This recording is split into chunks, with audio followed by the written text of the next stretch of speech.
Welcome into Herman Brothers Field for what could be the final time of the season for the Mat-Su Miners and the Anchorage Bucs ahead of the Game 2 of the Top of the World Championship. The Miners won game number 1 against the Bucs 9-2, and 2,550 days ago was the last time the Miners took home the Top of the World Championship back to the Valley here in Mat-Su. Again, 9-2 win for the Miners in that game 1. It was a James McGee home run, an Elliott Medlock home run, and an absolute brilliant start from Michael Malky on the mound, who threw 13 strikeouts on his way through 6 innings to get the win in game number 1. But there's 2 first-team All-ABL pitchers on this list today. It is Eli Buxton and it is Gavin Blackowitz, Landon.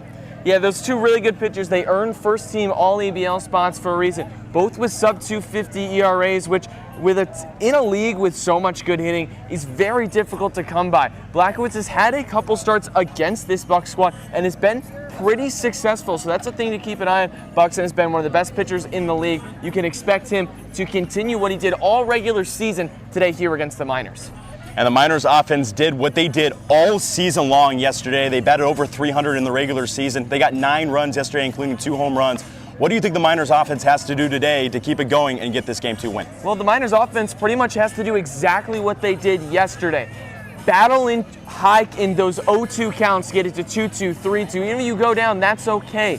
They worked through Cade Finazzo yesterday and got through his pitch count. If they can do that today against Buxton, that will be big. With 2 outs, they have to rally just like they did yesterday, what they've done all season.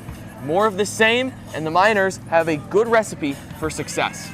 Well, 8 times out of 10 against this Bucs team that the Miners have won these games, 7 in a row. But you can never underestimate this Bucs team. What do the Miners have to do today to get this game 2 win and shut down the door and get that first title since 2018?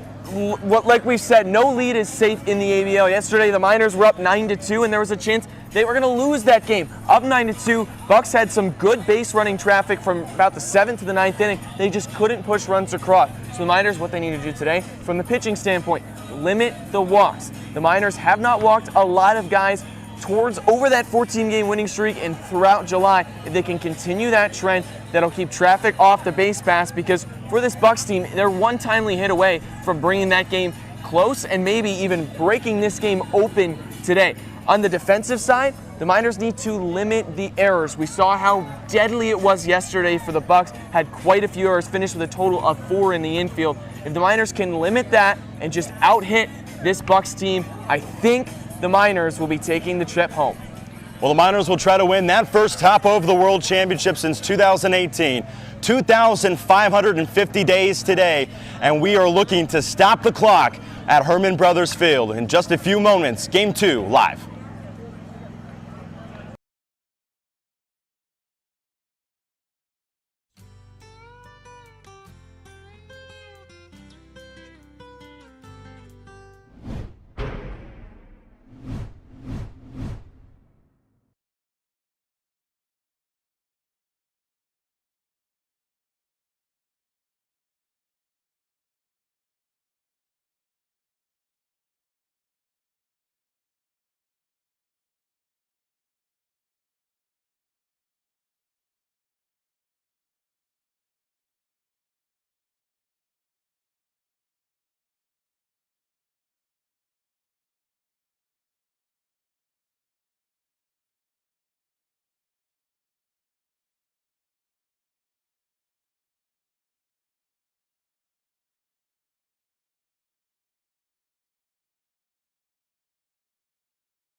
Welcome into Herman Brothers Field ahead of the matchup of the Top of the World Game 2 championship of the Mat-Su Miners and the Anchorage Bucs.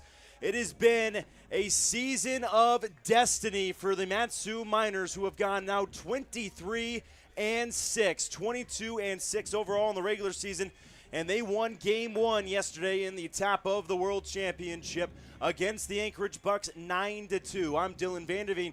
To my right sits the wonderful Landon Stilz on our broadcast, bringing you Miners games all season long. As for the starting pitcher on the Bucs, it will be Eli Buxton, one of the all-ABL pitchers for this season on the Anchorage Bucs. And behind the dish, it will be Sherman from left to right. In the infield, it's Haas, Underhill, Provencio, Toger, just like it was yesterday. And then McGarry, Narrett, and Ewell from left to right in the outfield for the Anchorage Bucs. And it will be Elliot Medlock leading things off for these Mat-Su Miners, one game away from winning it all for the first time under Coach Ty LeBrun. Yeah, and it's something interesting with Elliot Medlock is we've seen him come back and have amazing games and have not so great games. It's been a back and forth affair for Elliot Medlock since returning from his hamstring injury, but yesterday we saw him kind of turn the tables after having an 0-for-3 start, launches that 2-run shot in the 7th inning. It'll be interesting to see if that carries over for the now Ryder commit. Started his college career at Bryant University before transferring over to Rider University for this next season incoming in the 2025 spring. But for right now, it is Elliot Medlock leading things off for the Mat-Su Miners and what could be the end of the 2025 summer, and it has been a great one in Palmer. First offering from Buxton is on its way, and the long delivery is fouled off for strike one. Elliot Medlock, 274 on the year, including the game yesterday that he played in against the Miners. Yesterday went 1-for-6 with a couple of RBIs in his ABs. As we'll take a ball downstairs, it's one apiece.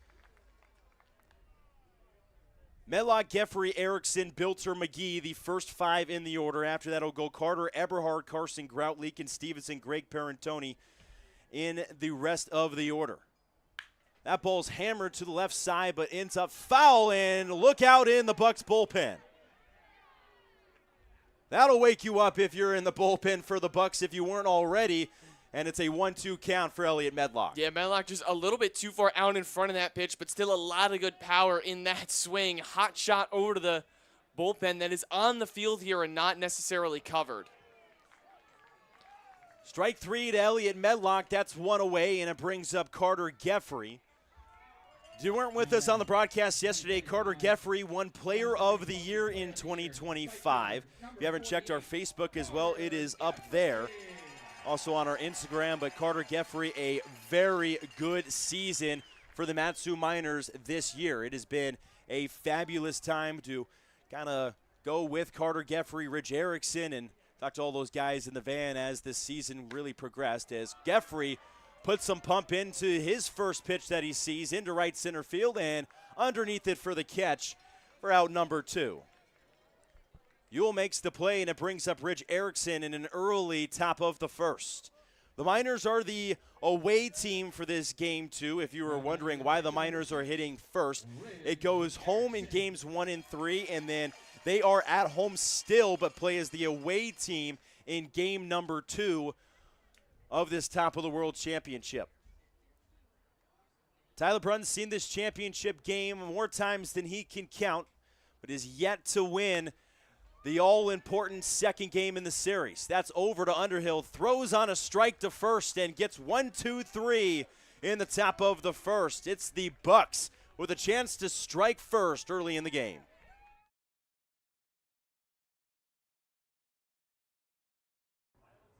0-1 count after the foul ball to Carson Ground. James McGee waits off a first. Swung on and hit deep into left center field. Going back towards the wall and gone! Carson Grout is poked out his second homer of the year. And he will point to it in left center, and he has made this game 3-2.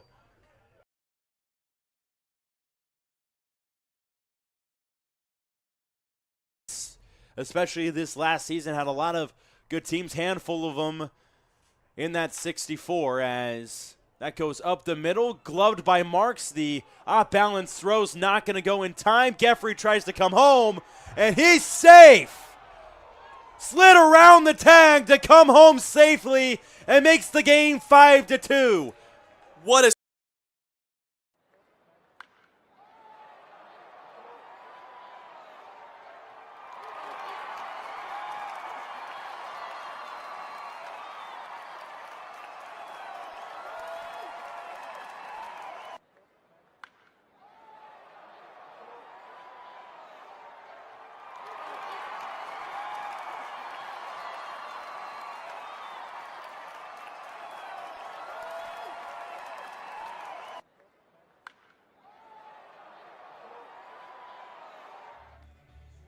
Welcome back on the Miners broadcast. Shout out to Napa Auto Parts for being the official sponsor of our broadcast for the Mat-Su Miners here, as they've let us do our stream all year long, and proud to have them as the sponsor of the broadcast. It is Gavin Blackowitz for the Mat-Su Miners who will start off on the bump. The kid from Nebraska also made the first team All-ABL this season. Him and Michael Malky were the two starters on that list. Cade Arn, who you saw yesterday in the game, and Garrett Bauman, the closer on this team, were the two relief pitchers to get it. And it will be Landon Underhill stepping up from the left-hander batter's box against the righty of Blackowitz.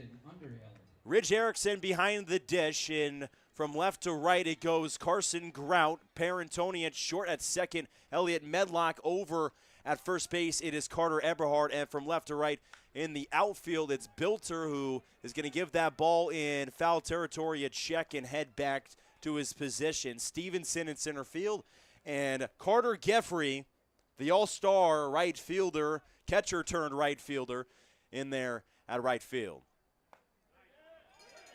That ball fired in for a strike for Gavin Blackowitz. He's quickly got Landon Underhill down 0-2.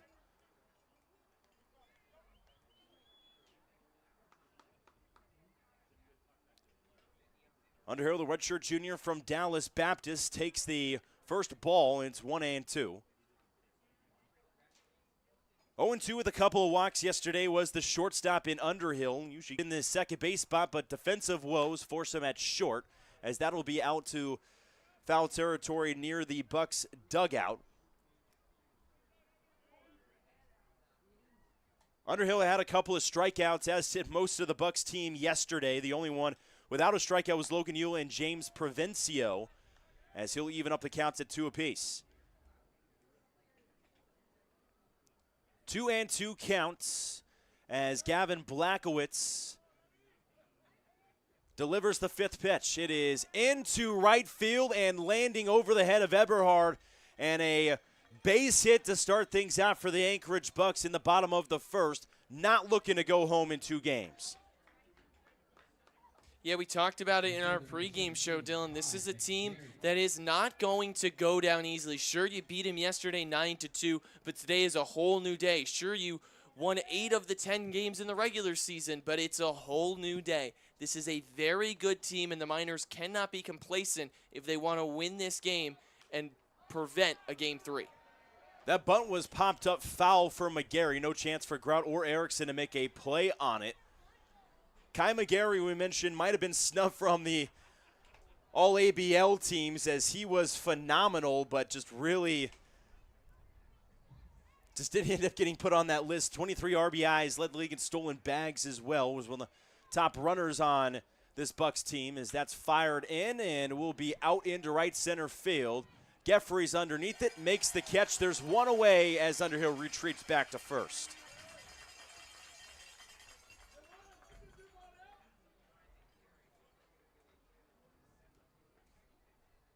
Now batting center fielder, number 4, Joey Narrett. Joey Narrett steps in now in the 3 spot for the Bucs. Gavin Blackowitz, 22 total innings. He threw his last start against these Anchorage Bucs, went 5 innings, 5 hits, and 1 earned run back on July 15th. In the 13-3 win that they got a 9-run inning in the bottom of the 8th to put that to a run rule. Miners run ruled every single team this season in the ABL. Did it to the Chinooks a couple of times. 0-1 from the Nebraska product goes to a 1-1.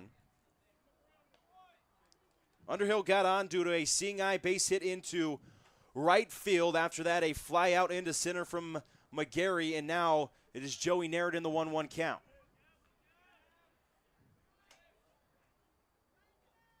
Next offering, check swing. Did he go? Yes, he did. 1-2.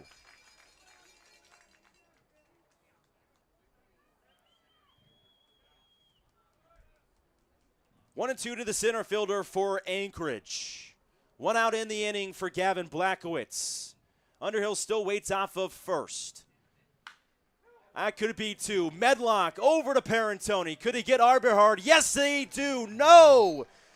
They said they don't throw him out for the double play, and it stays at 2 outs, and the runner will be at first base this time in the 4-hitter of Joey Narrett. Yeah, it was a bang-bang play over at first base there, Dylan. Not quite enough on that initial hit to Medlock to where they had enough speed to turn 2. It's a very fast runner in McGarry, so it makes it very tough to throw him out at first.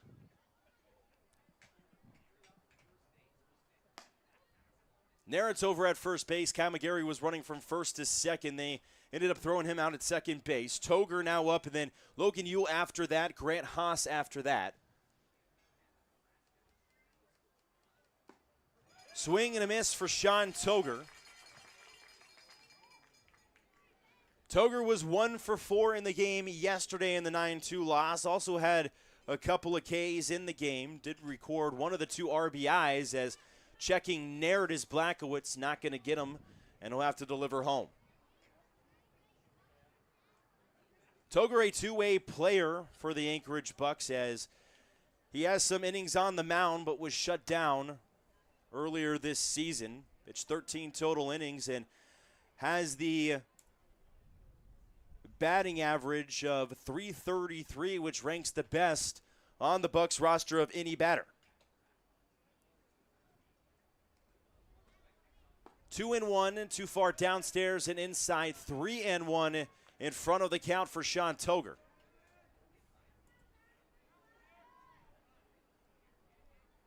It would bring up Logan Yule, who has the second best batting average on this Bucs team if it got there. 3-1 fouled away, and we will get to a full count.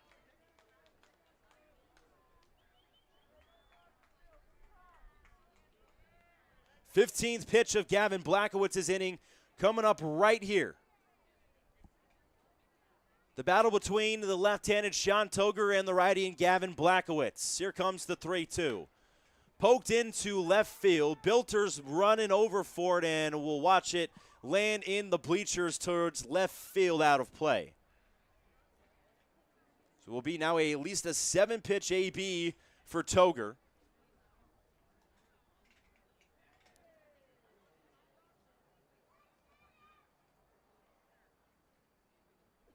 The 3-2 downstairs. Toger takes the walk, and it's first and second with 2 outs. The bottom of the first not quite done yet, as we'll get to Logan Yule. Right fielder, number 19. Mention Yule, the .290 batting average.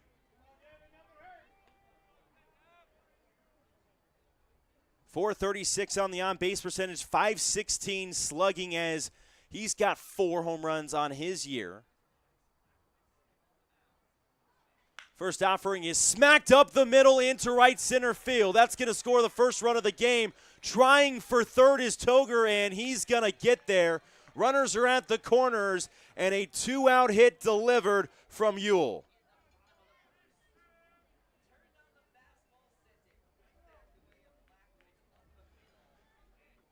Fastball right back up the middle into center field. Stevenson did his best to get it to third base on an off-balance throw, but it's runners at the corners. Grant Haas steps in, the third baseman today. He's played a lot of games at short for the Anchorage Bucs. As that's right up the middle, and will match for another base hit with 2 outs, and the Bucs are up 2-0 early in the bottom of the first. And we saw this Bucs team jump out to a 1-0 lead yesterday before the Miners were able to respond. So it's going to be a very interesting situation. We'll see how Blackowitz finishes this inning off and see how he recovers in the bottom of the second.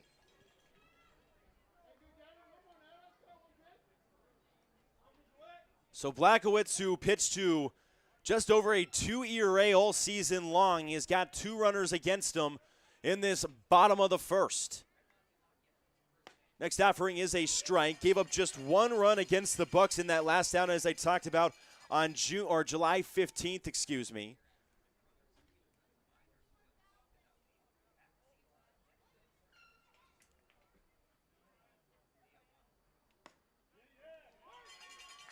Pitched a total of 13 innings of work and had just given up 3 earned runs against the Bucs so far this season, and now it is 5, trying to close out this bottom of the first down 2-0. The 0-2. Matsuzaki fouls it off.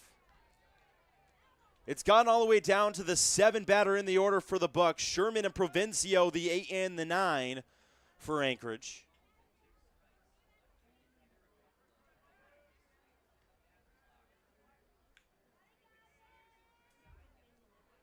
The 0-2 delivery for the second time coming from Blackowitz. Downstairs, blocked by Erickson, 1-2.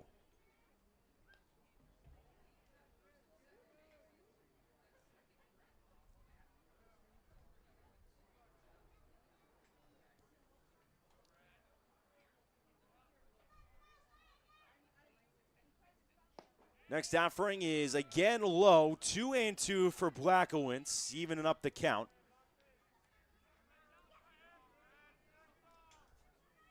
Eight and 2 against the Bucs this season are the Miners, but they find themselves down 2-0 in this bottom of the first. 2-2, Blackowitz looking to end it. Over to second, fielded by Medlock, fires to Eberhard. 2 runs come across for the Bucs in the bottom of the first, but Blackowitz leaves 2 stranded. We're going to the second. Miners need some runs.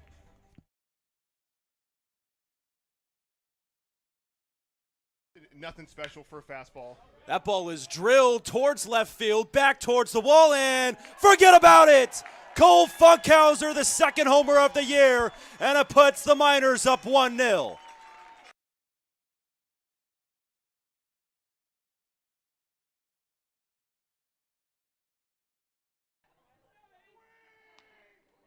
One, two. Back up the middle, and could be 2. Parentoni firing over to first. Gregalicious ends it for the Miners. A 5-3 game. It got scary. But how about it for the Miners? They are in first place for the first time this year. They have tied up the Bucs in the ABL standing.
Welcome back on the Miners broadcast. Dylan VanderVeen, Landon, Stilz here with you to bring you all the Miners action all season long. And in the Tap of the World Championship, game number 2 for the Matsu Miners against the Anchorage Bucs. But it was the Anchorage Bucs who strike first and get it to a 2-0 game in the bottom of that first inning. Evan Bilter leading things off for the Miners in the top half of the second. Again, if you're confused why the Miners are batting at the top of the innings, it is because they are the away side for game number 2 in a 3-game series. The 0-1 is put into right field, and that'll start with a base hit for Evan Bilter. That's kind of how the Bucs started their inning in the bottom of the first, with Landon Underhill getting a hit into right field, and Evan Bilter does just enough to get James McGee up with a runner on. Now batting designated hitter number 28, James McGee. Mentioned James McGee is been the hottest batter on this minor squad for the last couple weeks. 373 with a 443 batting average or on base percentage, and now near that 1,000 mark on the OPS has been absolutely remarkable. That ball is high and outside, 1-0. Nickname of Speedy McGee for James McGee, as he's earned that nickname with a couple of legged out doubles. One of the more sarcastic names on this team for the Mat-Su Miners.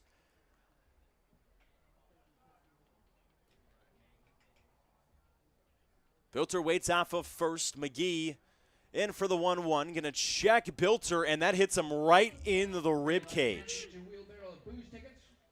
And Bilter says he's okay, but you saw him just wince a little bit when he got it hit right in there. He was like, oh, man, that's not really what he want to do. Sean Toger makes sure he's okay over at first base.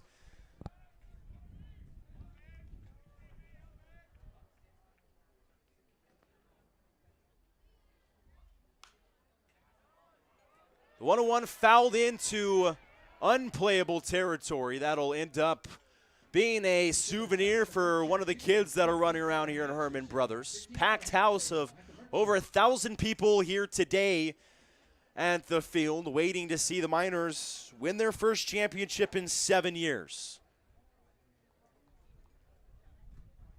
1-2 on the count. James McGee setting in. Evan Bilter leading off of first. Stepping off Buxton, maybe wants a new sign. Carter Eberhard's on deck if he can get there, as McGee waits in for the 1-2 into right field, slicing quickly towards the line, and making the catch there is Logan Ewell, and retreating back to first base is Evan Bilter. There is one away with Callie Clutch himself and Carter Eberhard stepping up. First baseman number 29, Carter Eberhard.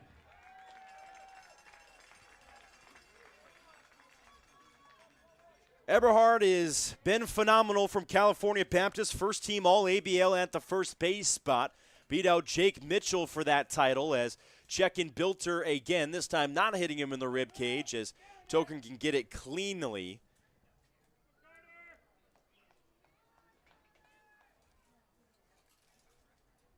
First offering going into the Cali Clutch. That ball is too high, 1-0.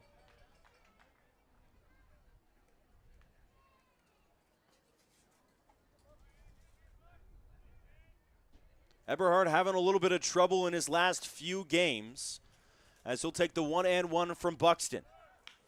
Fired into center field, diving quickly, Bilter's on his way to third. Eberhard gets a runner in scoring position, and with one out, the runners are in business for Carson Grout. No hitter in this Miners lineup is going to stay cold for long, Dylan. We've seen that time and time again this season. Carson Grout is a perfect example of that. Carter Eberhard doing his job, putting runners at the corners with one away, and Carson Grout now doesn't have to hit 1,000 to put a run on the board for the Miners. Carson Grout's got at least 2 hits in 4 out of his last 6 games for the Miners, as he'll poke a ball into left field and lands foul.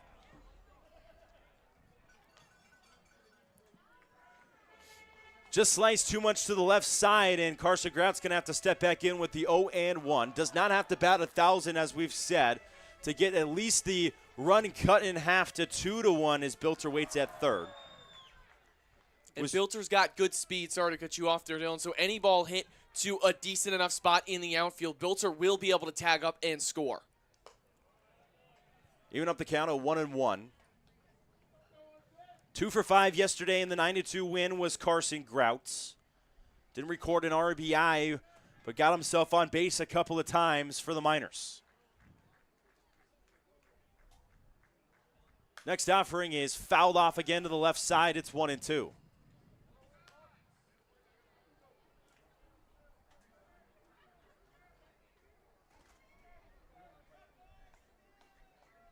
Four of his 7 multi-hit games were in the last week for Carson Grout. The 1-2, too high.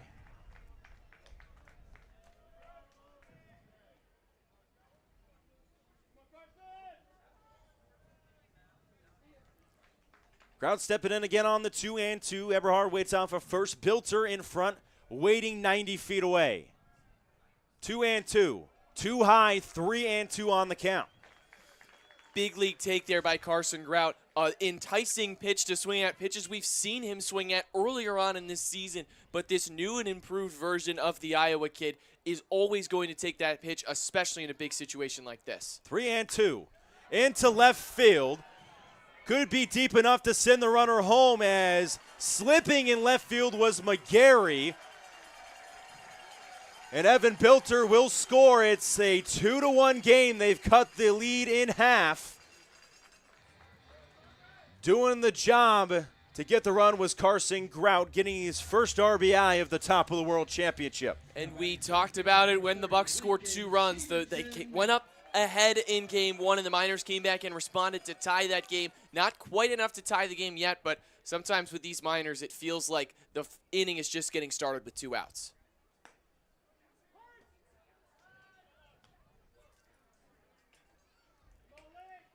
Going out to Lincoln Stevenson, who had a little bit of trouble against the Bucs. Went 0 for 5, had a couple of Ks. That ball lands for a strike. Late steal, and thrown out is Carter Eberhard. A mistake on the base pass for the California Baptist kid, and it will be a 2-1 game. The Miners, plate 1.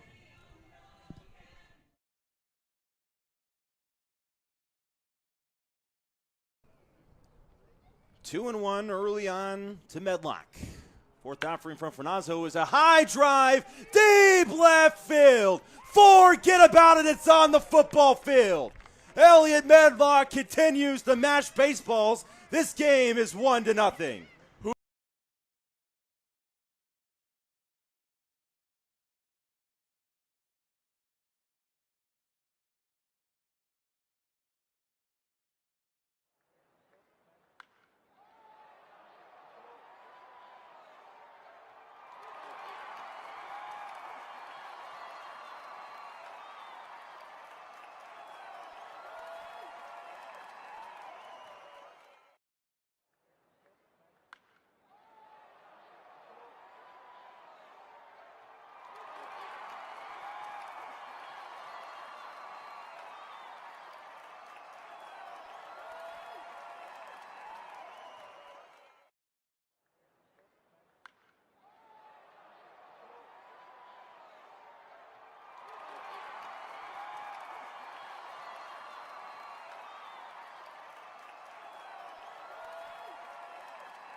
Two to 1 game as the Miners are trying to shut down the Bucs for the first time in this game.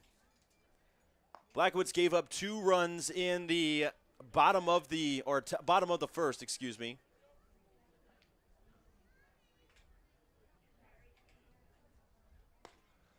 Swing and a miss, evening up the count. Out more the bottom of the order now for the Bucs as you go to Sherman and Provencio in the 8 and the 9 before it flips to the top back to Underhill. 1-1 lands in there, 1-2.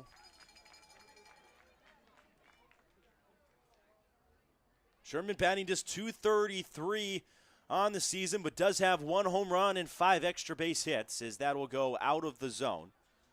4 extra base hits, 2 doubles, a triple, and a homer.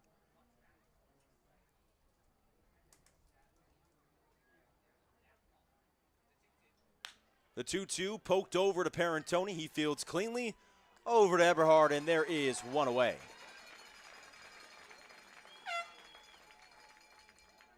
Parentoni, the Gold Glove shortstop in the ABO this season, only give out 1 Gold Glove and 1 Silver Slugger. Parentoni was voted in by the broadcasters and coaches as the Gold Glove of the Year, as well as a couple other awards for the Mat-Su Miners this season.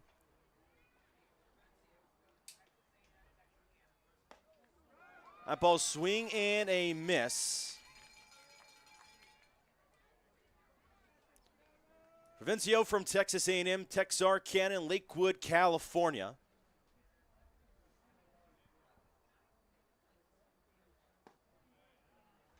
A ball too far downstairs. Blackowitz now in this game is pitched 27 pitches.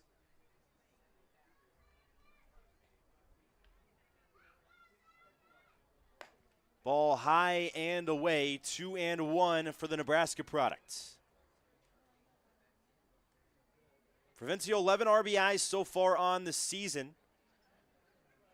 This .281 average. Pitch too far downstairs, 3-1. Actually has more RBIs than he does have runs scored, with 10 runs and 11 RBIs. 1 for 3 with a walk yesterday against the Miners and is in a favorable 3-1 count right now. Blackowitz shakes off once. He's got his pitch fired over to Eberhard. He's got the backhand off-balance throw picked by Eberhard. All around great defense for the Miners, as they've done all regular season, and they make another flashy play. There's 2 away.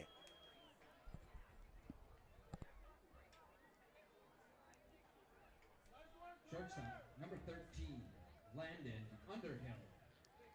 Landon Underhill stepping in for his second AB, the kid out of Dallas Baptist, playing in Division I for Dallas Baptist. As mentioned a couple of times, Dallas Baptist playing in Division II for every other sport. They play in the Lone Star Conference in the same region where I do my broadcasting. They are in the same regionals as the RMAC Conference in Colorado and New Mexico, as that will be swung on and missed.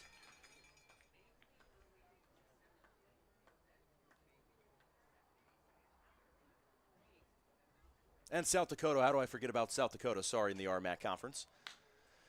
Over to second base. Medlock trying to make it 2 for 2 on plays, and will do just that. Cleaner inning for Gavin Blackowitz. He goes 1, 2, 3. Top of the third on its way.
Lincoln Stevenson leading things off for the Miners in the top of the third. Dylan VanderVeen, Landon, Stilz here in the broadcast booth for this Game 2 of the Top of the World Championship. As it's got the best name out of any championship there is in any sport that I've heard, at least. I definitely think it rivals the World Series, that's for sure.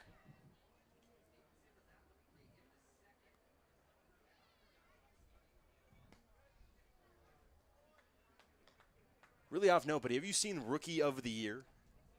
The movie with No. the kid that turns into like an MLB pitcher for the Cubs? No. No, I have not. I'm sorry, I absolutely ruined your chance at a reference there. Well, John Candy was the guy who was the announcer. And Okay. he was the play-by-play guy. When he announced the World Series, he was like, World Series. So if I ever call one, that's how I'm calling it. Okay. Into right field, and Stevenson's going to line out to 9.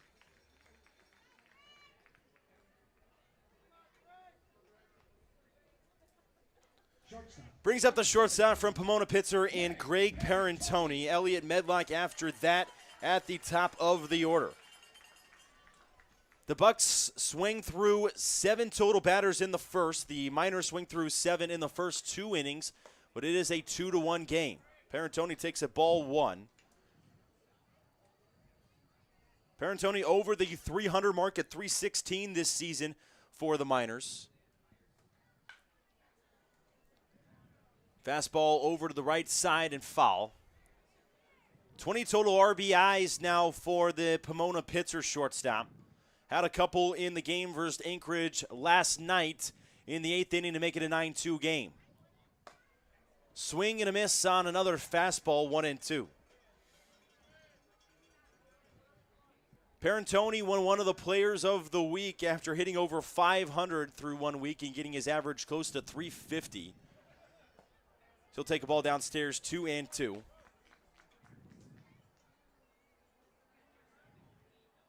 He's 4 for 8 with a couple of RBIs in his last 2 games against the Bucs on the 15th and then that game yesterday. Swing and a miss, another fastball for Parentoni, and he will go down on strikes. There's 2 away, bringing up the top of the order.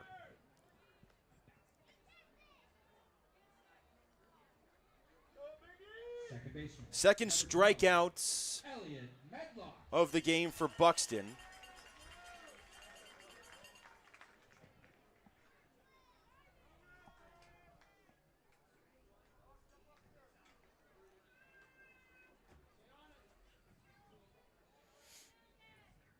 Elliot Medlock in his second AP, struck out first time against Buxton.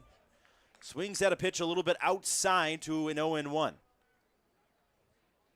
Medlock's such a great hitter, but he is maybe one of the guys that just swing at a few too many pitches out of the zone at some points. As that one is also kind of out of the zone, and it goes to an 0-2.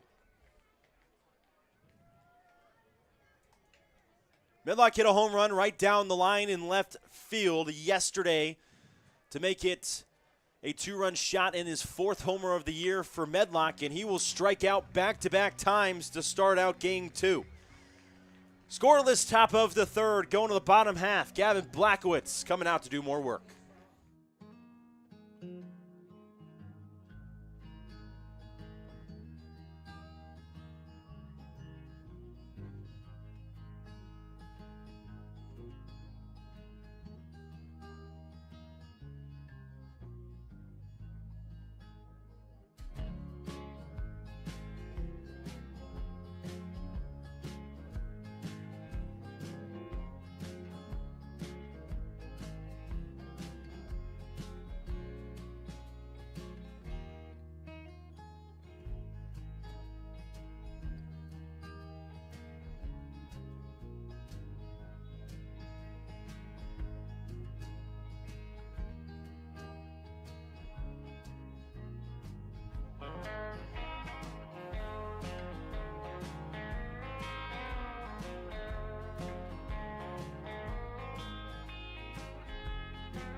Back in on the Miners broadcast.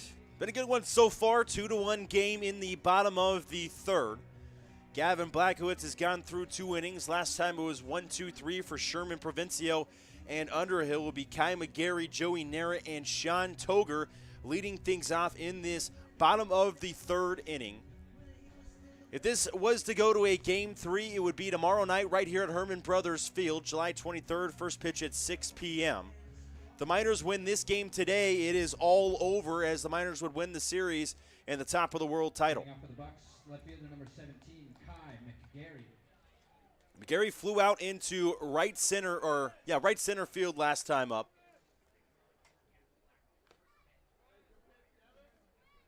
McGarry and Nara both got out after Underhill got on with a base hit in that first inning. Toger walked. Yule and Haas matched with a couple of RBI singles to make the game 2-0.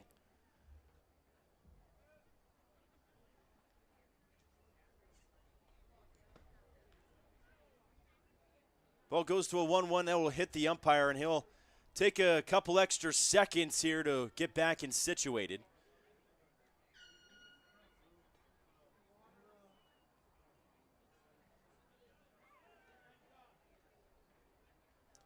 McGarry, 3 of his last 14 against the Miners, including today.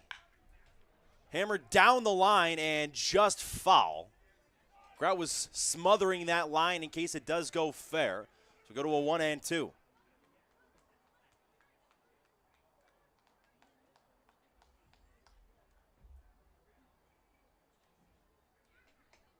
Next offering is up the middle, and Parentoni trying to field it but can't do so. It'll end up in shallow center field, and another leadoff base hit for the Bucs for the 2nd time in this game.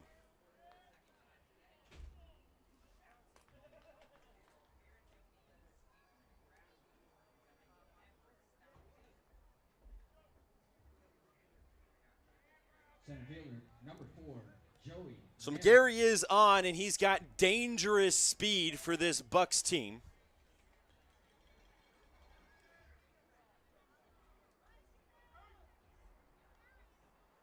Was second in stolen bases just behind Peridot, as that could be a chance at 2. Medlock dishes over to Parentoni.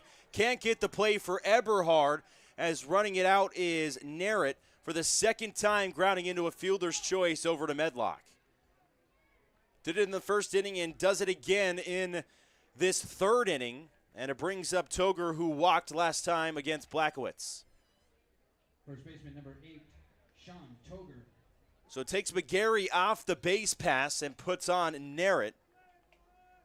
Narrett had 6 stolen bases compared to McGarry's 13, who quickly behind that stolen base mark, but she was at the top, as Peridot took that title easily with 21 stolen bags.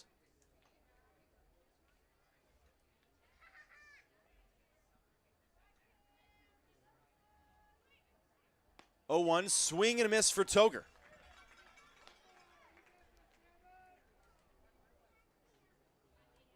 Sean Toger from Fort Collins, Colorado, about an hour away from where I grew up. Plays baseball at Garden City, and he's in an 0-2. Now 1-2. 1 for 4 yesterday in the 9-2 loss. Got an RBI, did Toger.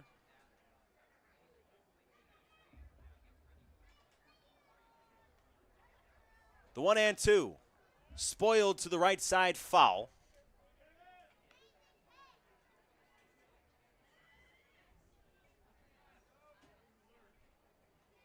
Highest qualified batting average on this team right now at the plate. 328 with the 6 RBIs and the 2 homers. Offerings outside 2-2.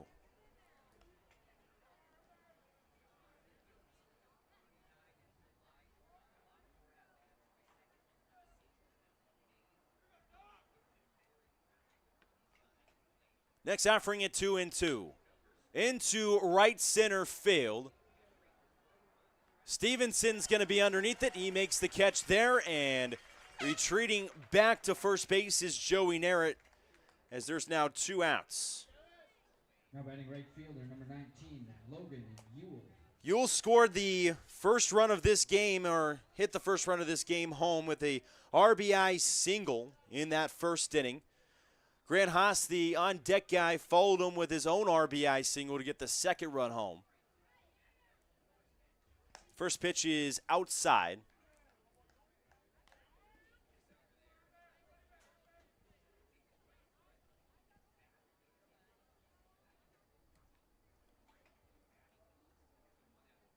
Ball swing and a miss. 1-1 now on the count. 30 games total played for Ewell this summer, 281 on the average.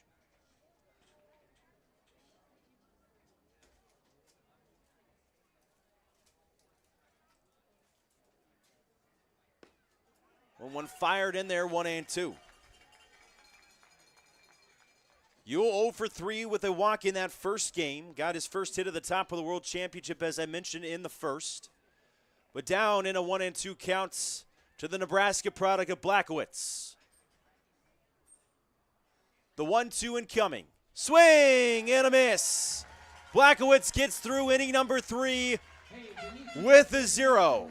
Going to the top of the 4th inning, it's still a 2-1 game here from the top of the World Championship.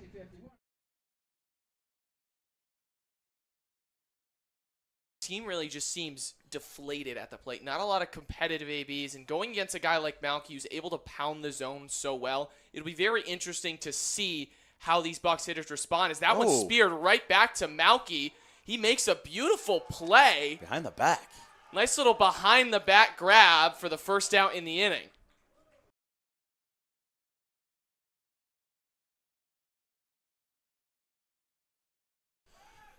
Runner at second to start, and the back pick try is thrown out by Rich Erickson. Unbelievable to come back. Oh my goodness. The runner starts with second base. Couldn't even tell you the rules of extra innings before this happened. And Gamel gets thrown out at second. He was the pinch runner for Toki, who was the last out. It's California rules. And that starts with 1 out, and Ridge Erickson throws out, I believe, the 4th runner of the game.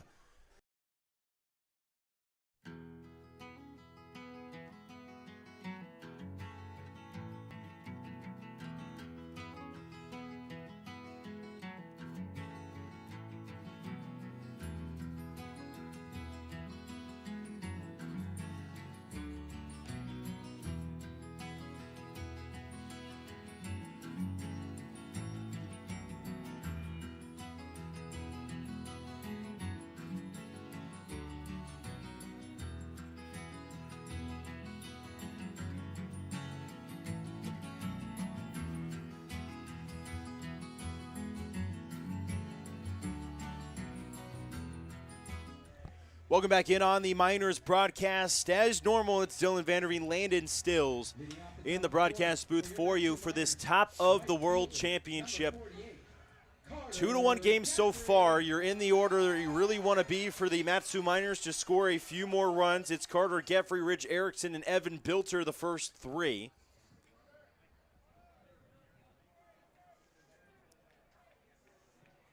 Carter Geffrey will compete for the Iowa job next year behind the dish, as he will foul it straight back to the mound on Eli Buxton. First pitch, first out for Carter Geffrey, and it brings up the other catcher of Ridge Erickson actually doing the catching today. Now batting catcher number 6, Ridge Erickson. Ridge Erickson won top prospect of the year along with Carter Geffrey. They tied for that title. It was a hard choice between him and Carter Geffrey for any award. They both were co-players of the year for the Miners Award, separate from the AABL, given out by the general manager and head coach Ty LeBrun, and then the general manager of Pete Christopher.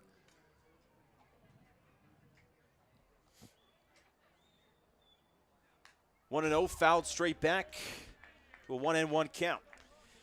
And this kind of baseball is what we've seen from the Miners right before that win streak started, a little bit early on into it, was this slow going through the first 1 or 2 times through the order, especially against a really good pitcher like Buxton. But it'll be interesting to see if once Buxton's pitch count starts to get up there, the pitch count on your screen is not accurate.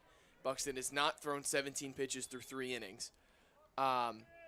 it'll be interesting to see once we get into this Bucs bullpen that has had some trouble against the Miners, if this offense can wake back up. Erickson flies out into right field. There for the catch is Yule. There's 2 away. In the 4th spot, their second time through the order, Evan Bilter collected a base hit to lead off this second inning and scored the only run so far for the Miners on a sacrifice fly by Carson Grout.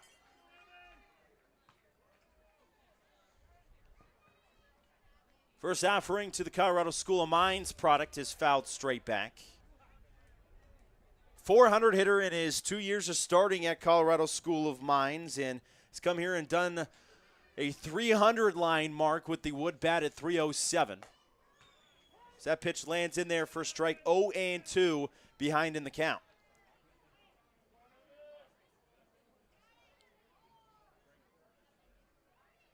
0-2 coming from the full. Fouled straight back into the mask of Sherman, and umpire will give him just an extra second to reset.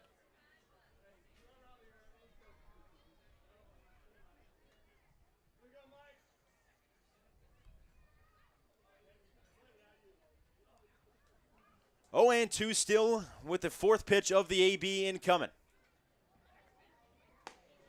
Len in there for a called strike 3 and ending the top of the 4th. 1-2-3 for the 2-3-4 batters of the Miners. Going to the bottom half of the 4th, 2-1 game.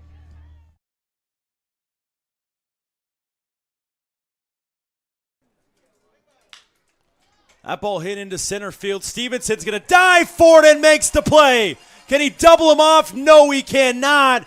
But Lincoln Stevenson with a heck of a play in center field. Runners in scoring position, something that the Miners have done extremely well today is hit with runners in scoring position, as that is a towering shot. Come on, baby. Into right center Come on, baby. field, and Yes, sir! Atta baby Carter! with Connor Mundy on the mic, Carter Eberhard goes yard and has blown this game open. It is an 11-3 ball game. Yes, sir. Yeah, he showed some great power in these past couple games that we played. Always making contact and hard contact with these balls. Always finds a way to put it.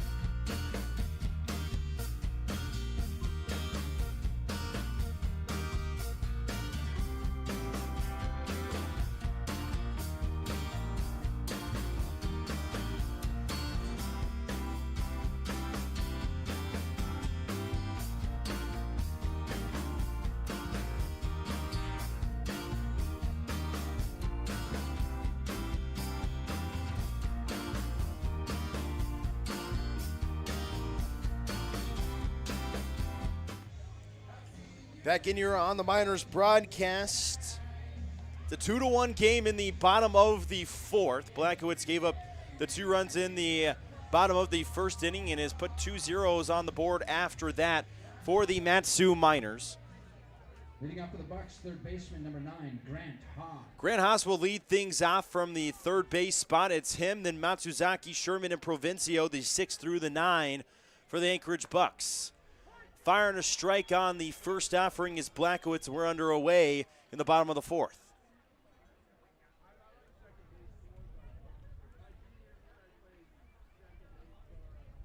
Grant Haas from Central Arizona, native of Phoenix, Arizona, sitting at 6'1", 180 pounds. 250 batting average so far on this season, 13 total RBIs, but is 1 for 5 so far in this top of the World Championship. 0 for 4 in the 9-2 game. Mentioned it more times than once that he got the RBI single to make it 2-0 in the 1st. Down 1-2 to Gavin Blackowitz. Too far outside. Tried to be framed by Erickson, but it lands out of the zone.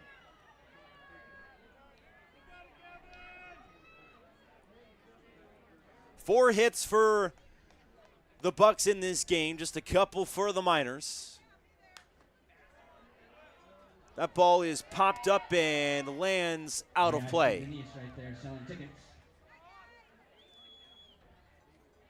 So it stays at 2-2 and goes into pitch number 6.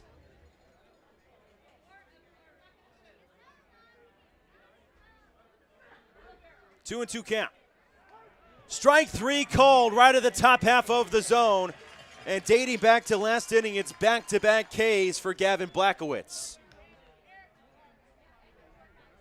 We've seen Blackowitz, as this game has gone on, look more like the veteran that we got used to down this stretch for the Miners that earned him that all-ABL first-team honors for starting pitching. If he can hold this to a 2-1 lead and get through this inning, maybe the 5th, even potentially into the 6th, it could make this game quite interesting.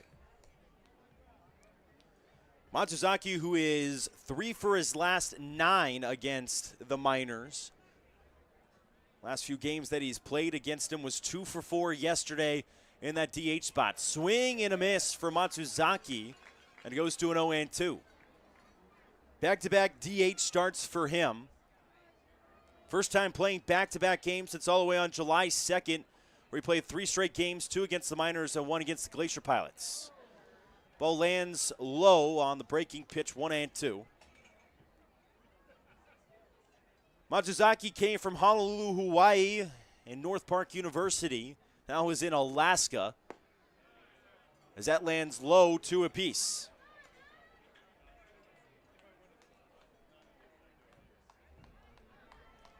Grounded over to Medlock last time he was up in Rin Matsuzaki. Now in the 2-2 count. That lands too far outside. It's 3-2, but Blackowitz hasn't missed by much on the last couple offerings.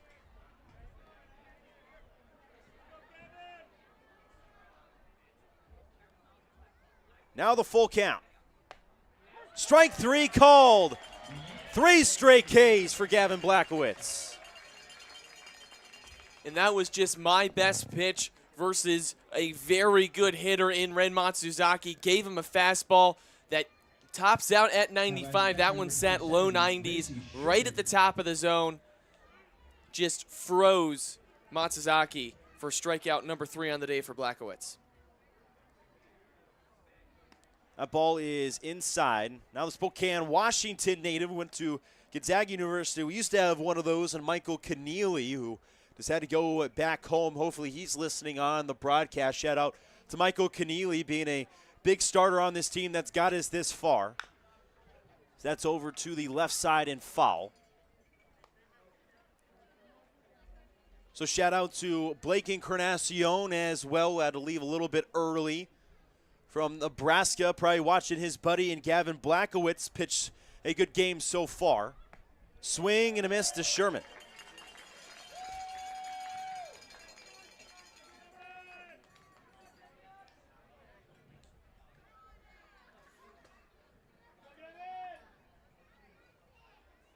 The 1-2. Swing and a miss. 4 straight Ks and striking out the side for Gavin Blackowitz. The Nebraska kid is on, and we are going to the 5th inning, 2-1 game.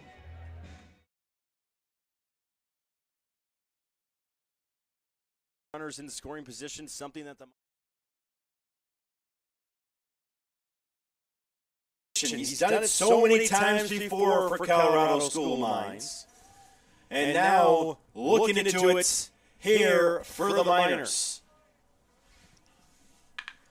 Base hit into left center field. That ball is down. It's going to easily score 2, and it is a 6-5 game as here comes Bilter to third, and he will slide in with the triple.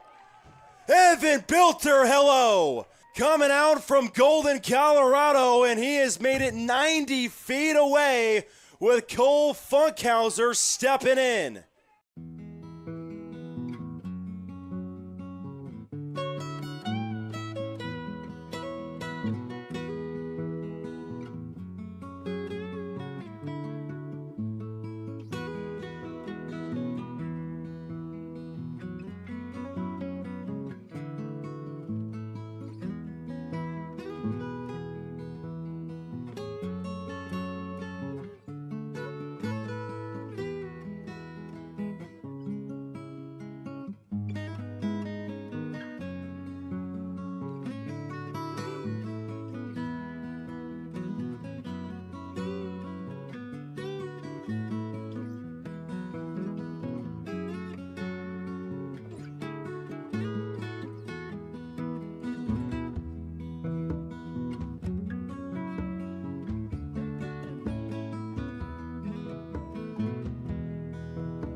2-1 game from Matsu.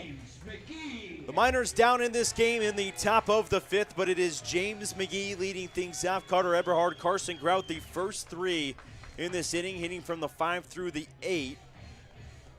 Or 5 through the 7, excuse me. Can't do math, dude, sometimes. I mean, this is ridiculous. I mean, I can't even blame my journalist abilities on that. That's fired into right center field. Yule is quickly racing there, and a 1-pitch, 1-out for the second straight inning to lead things off for the Miners, and will bring up Carter Eberhard. Yeah, that ball was hit on the screws, but right into the awaiting glove of Yule. Just unfortunate for James McGee, who's still waiting to get his first hit today after having a couple yesterday. Carter Eberhard does have a hit today. Got one in the second inning to get Evan Bilter in scoring position. Ended up being caught stealing, going from first to second on what almost looked like a delayed steal. Not fooling Sherman behind the plate, and he threw him out. 1-0 to the Cali clutch of Eberhard.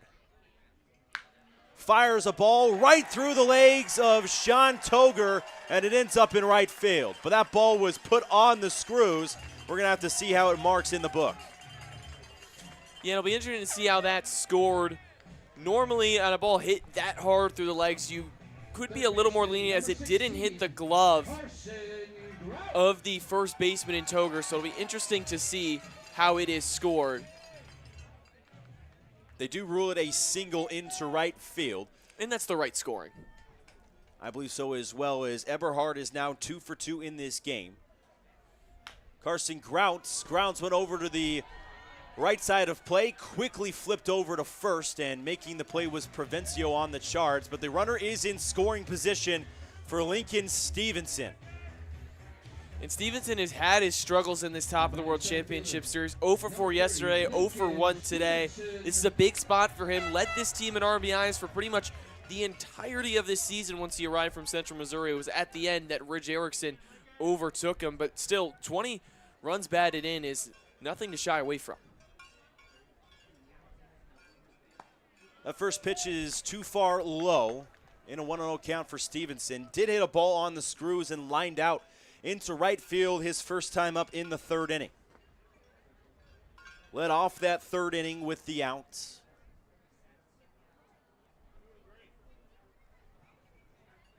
That ball is fouled off to the right side and ends up out of play.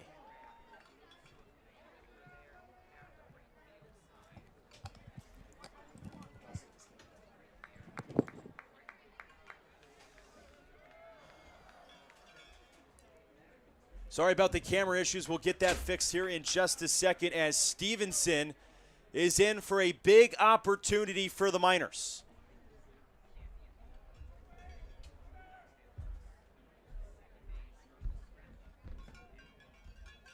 Next offering is into right field and lined out to Yule again. 3rd out of the inning, and 3 straight zeros for the Miners on the board. It's still a 2-1 game going back to the Bucs.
Back in on the Miners broadcast, got that camera situation fixed for you guys as we are back and live. 2-1 game. It is the bottom of the 5th inning. James Provencio from the bottom of the order leading things off in this 5th inning.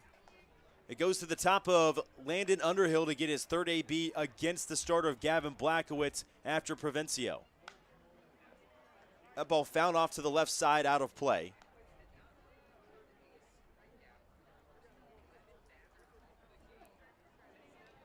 Blackowitz didn't have a strikeout until the 3rd inning and has quickly gotten 4 as he struck out the side in the 4th inning.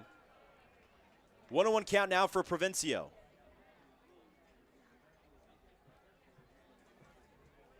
Provencio plays his ball at Texas A&M Texarkana. Utility player, and he's proved that this summer. As he'll take a strike 2, it's 1-2 on the count. Blackowitz barely missed with his second pitch and moved it just a little bit more towards the plate to get that strike call.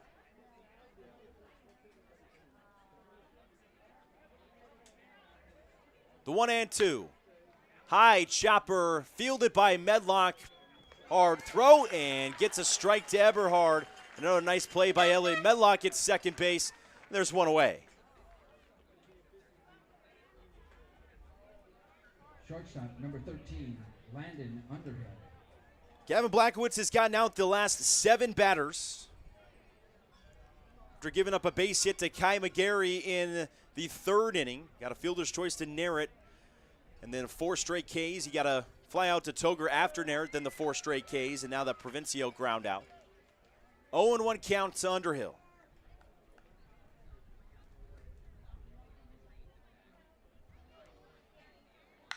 That ball is sky high into left field. Calling it off is Bilter, and he makes the catch for out number 2.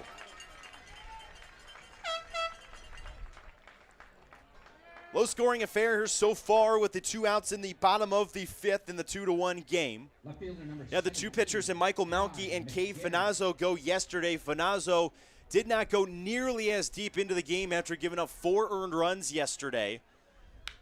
As that is sky high into center field this time. Stevenson is underneath it and makes the catch. Quick inning for Gavin Blackowitz, 1-2-3. And we are going back to the top of the 6th. Miners needing a run.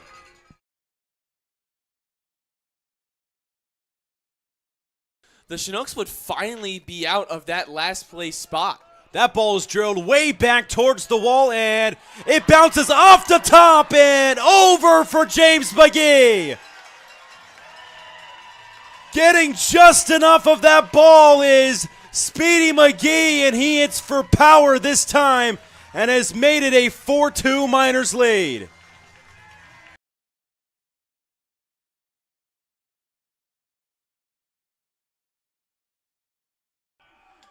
Payoff, breaking ball in there, called strike 3. Bradshaw can't believe it. Malky taking his time and delivers from the stretch. Swing and a miss on a breaking ball in the dirt. That'll be the 2nd out of the inning.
It goes back to Eli Buxton on the bunt for the Anchorage Bucs in the top of the 6th inning, as they wanted Buxton to work through at least 6, and he's trying to do it here in this top half. It's a 2-1 game.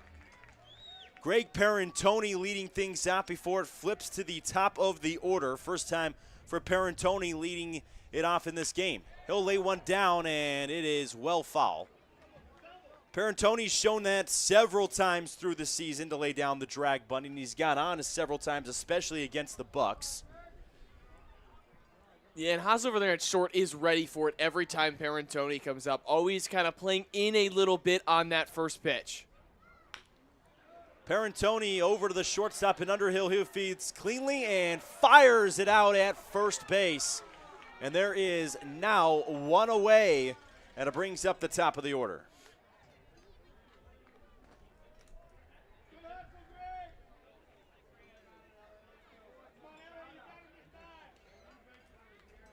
Bucs to Dillon right now, giving up just the one run back in the second inning. Elliot Medlock struck out against Buxton a couple of times in this game.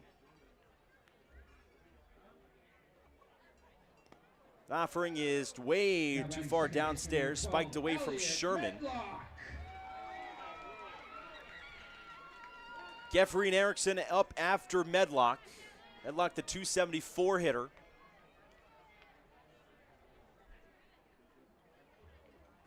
1-0 is fouled straight back.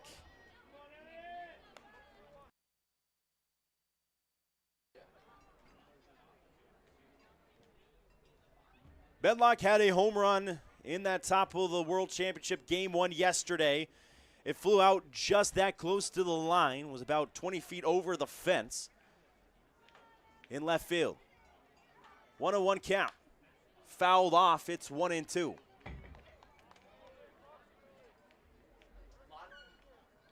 A lot of Medlock's swings today have been outside of his body, something that we don't normally see from a pull hitter in Elliot Medlock most of the time when he's getting those extra base hits or base hits through the in. And Medlock is going to take another hack, and he'll strike out for the third time. Right fielder, number 48, Carter Geffrey. Now Carter Geffrey steps in. 3 home runs on his year, 14 RBIs in the regular season. With that .512 on base percentage, he is a .508 in the regular season. Offering is fouled away to the right side.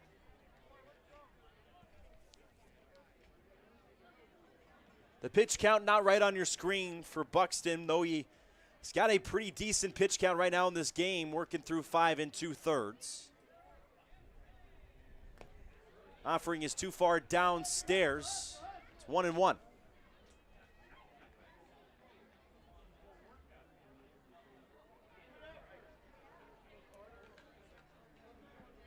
There's an arm warming up in the pen for the Bucs.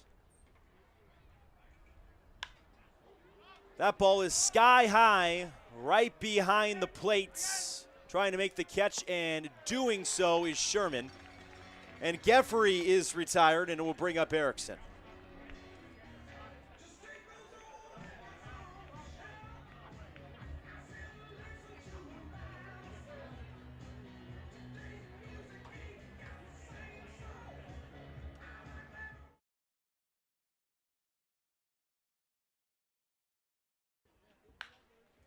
As he'll smack a ball into deep left field, and forget about it. Carter Geffrey, a no-doubter to make the game 9-4, and he stays red hot.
2-1 game in what is now the bottom of the 6th. Blackowitz is back out there for trying to go through his 6th inning worth of work.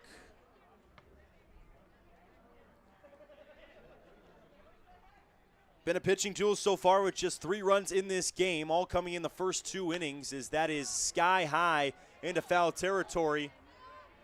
Eberhard's calling it off, and he makes the catch in foul territory, and it will be, as we'll get that camera fixed for you. It's just not working when we go to the right side for some reason today. Is we'll get that sorted out for you. Again, you're on the top of the World Championship as Sean Toger steps up from the left-hander batter's box. It's against Gavin Blackowitz, as that'll land in there for a strike. Sean Toger had a ball that left the park in a hurry in right field. It was a towering shot. It was a no-doubter. It was actually the first run of the game last night, as that's over to Medlock. He makes the play and will get the second out of Sean Toger.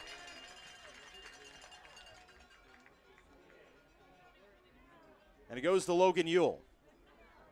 Right fielder, number 19, Logan Ewell. Can get you that camera action back as quick as we can. We'll have it back here in just a few moments, as that will fire in for a strike from Blackowitz on the fastball. It is 0-1. Next offering is in foul territory, this time to the left side. Grout is underneath, and he makes the catch there.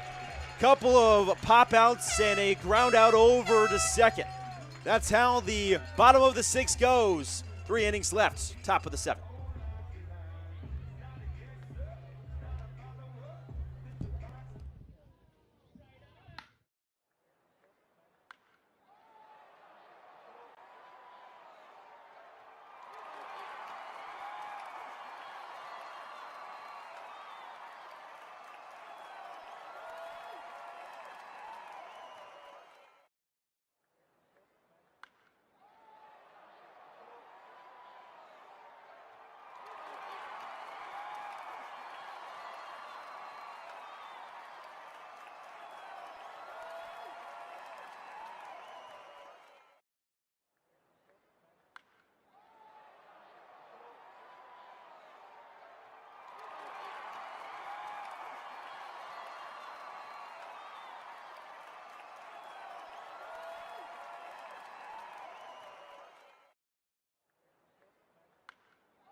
Rich Erickson stepping back in. We got that camera sorted out for you guys, as just been a little bit of trouble here on the broadcast, making sure that stays put.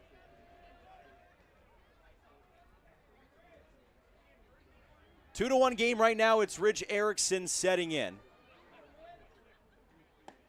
Ball is in there for a strike to Erickson, 0-1.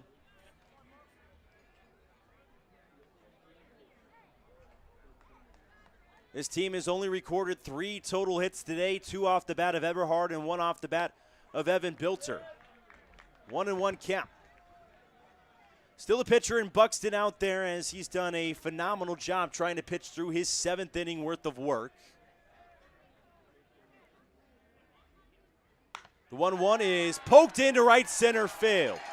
Rich Erickson's on with a base hit, and the Miners start with a leadoff batter on base.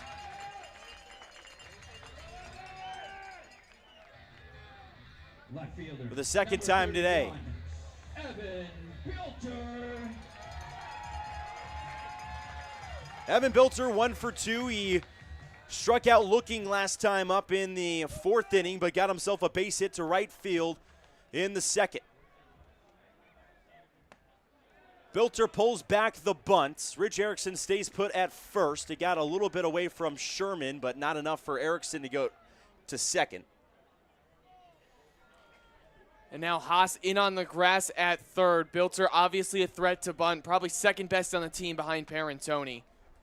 Trying to move that run over 90 feet. And he does exactly that as the throw over to first is in time to get Bilter, but the run is in scoring position for James McGee. And that's the type of baseball we've seen from this team when things are going their way and they're clawing back in games. They don't need to go for one swing to try and tie this game or give the lead. They use all 3 outs to the maximum. Bilter with a good bunt there. 1 out now, runner in scoring position for a guy that went 2 for 4 yesterday with a home run.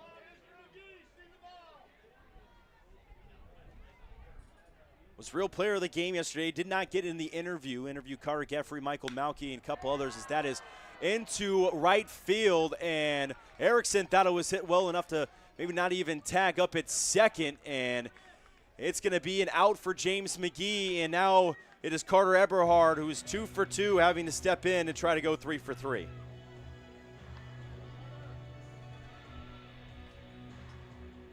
Three outs into right field for James McGee. Carter Eberhard has 2 of the 4 hits today for the Miners. First baseman, number 29, Carter Eberhard. 2 outs, 2-1 game, and possibly the biggest bat of Carter Eberhard's season right here. Buxton set for the first offering. Taken in for a strike, 0-1. Carter, a very patient hitter that waits for the pitch that he wants to deliver a hit. The 0-1. Fouled. Straight down, it's 0-2.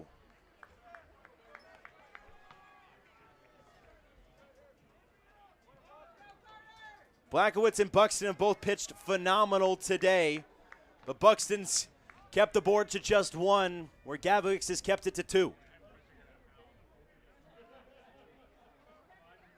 The 0-2 to Carter Eberhard. Too far downstairs, 1-2 count. Eberhard was struggling a little bit coming into this game, but he is 2 for 2. Rich Erickson waits at 2nd base. The 1-2. Into left center field. They're going to send around Erickson. He will score with no throw, and Cali Clutch has came through again. If you wonder why it's California Clutch, that's the reason why right there. It's a 2-2 game. Carter Eberhard already 2 for 2 on the day. Why not make it 3 for 3 in a big spot to tie this game up here in the top of the 7th? As there's going to be a pitching change. Buxton giving up the tying run, and an absolute gem of the day is done for 6 Buxton. 2/3 worth of work. 2 runs given up, and he is taking a seat. He's done all he can. New arm coming in for the Anchorage Bucs.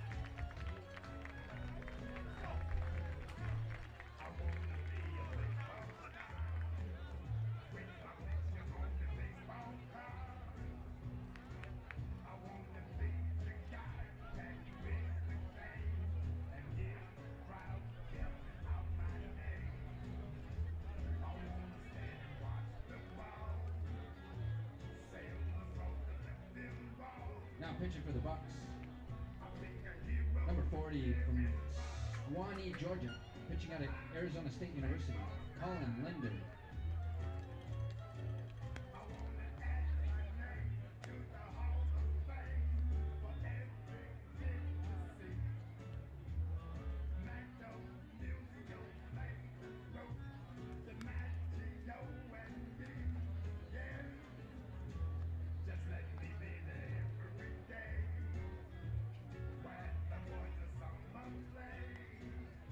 Big K Burger giveaway ticket. Get up those red tickets.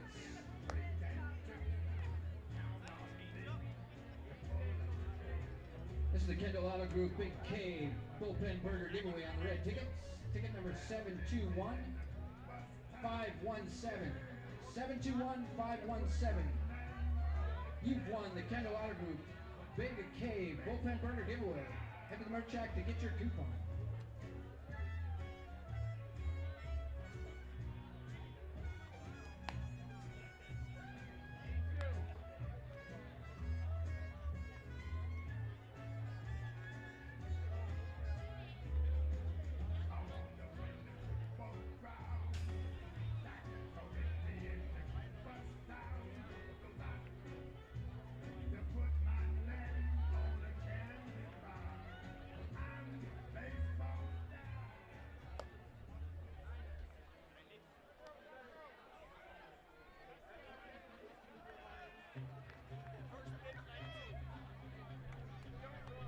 Now batting. Back in on the Miners broadcast, the new arm in Colin Linder. Big number 40 for the Anchorage Bucs. Hailing from Arizona State University, ASU in the Big 12. Facing against the former Big 10 player in Carson Grout in now a 2-2 game. Carter Eberhard, the California clutch, has tied up this game at 2 apiece. First offering from Linder is a ball inside and low to ground. Linder, the juniors, pitched just 6 1/3 this year. He's got 1 save in his 5 appearances. This will be his 6th. Swing and a miss by Grout. Only inning that he threw against the Miners was back on July 3rd. He threw 1 inning, gave up 1 hit in the 7-4 loss versus the Miners. 1-1 is in there for a strike.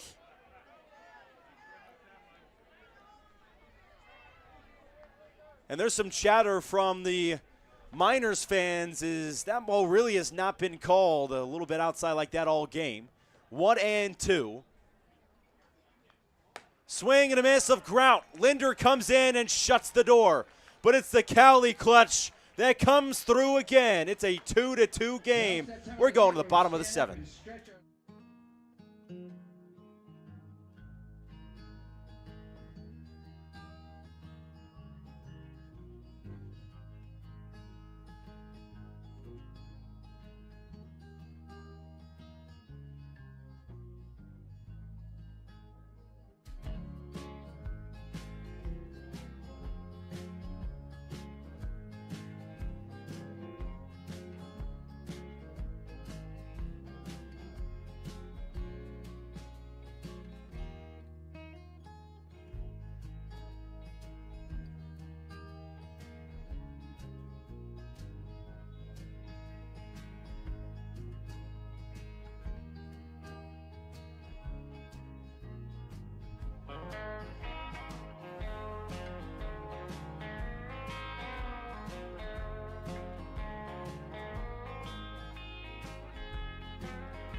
Grant Haas leading things off for the Anchorage Bucs in the bottom of the 7th inning.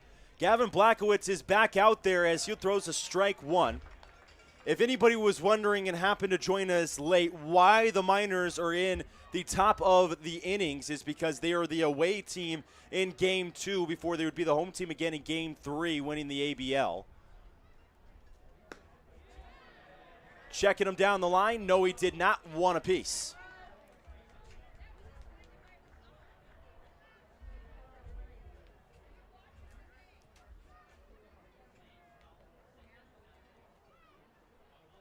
The 1-1 inside, and that's going to end up hitting Grant Haas. And now the runner is at first base, the go-ahead run. And it brings up the 7 batter in Matsuzaki.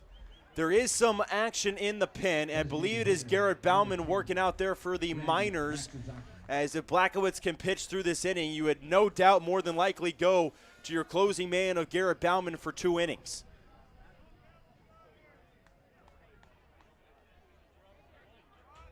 Bunt is not laid down.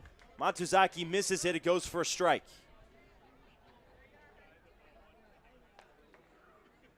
First hit batter of the game stands on first base in Grant Haas. Matsuzaki trying to do a job to at least get him in scoring position. Check in the runner, and no dice for Blackowitz.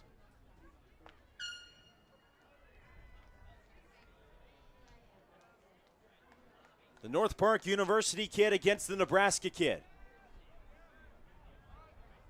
Bunt is fouled straight back, cannot lay it down either time, and in an 0-2 count is Matsuzaki.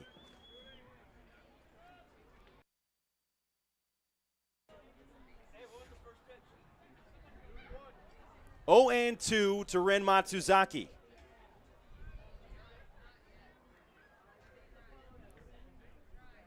The offering swung on and missed. Swings at the high cheese. 1 out for Blackowitz on strikeout number 5.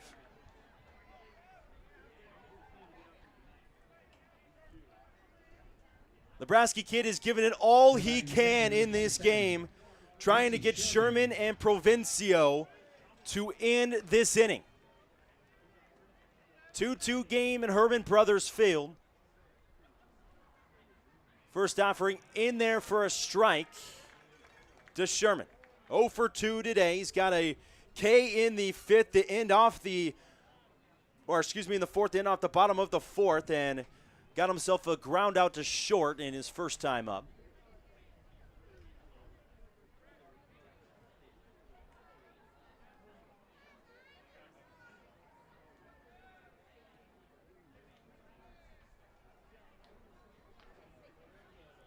The 0-1, 2-0 and 2. Blackowitz ahead for his second straight batter.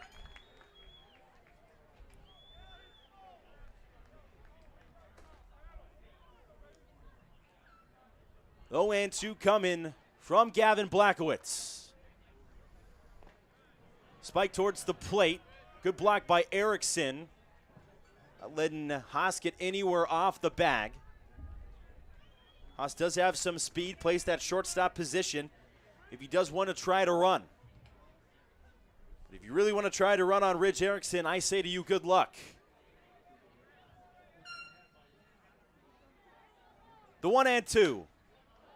Over into right field and fair. That's going to put the runners at first and second, and with 1 away, in business are the Bucs. Maybe a chance for Haas to get to third there, but remember, pulled his hamstring earlier in this season, not going 100%. So now James Provencio in on just the 5th hit given up by Blackowitz. 1 out, runners at first and second in a dangerous situation.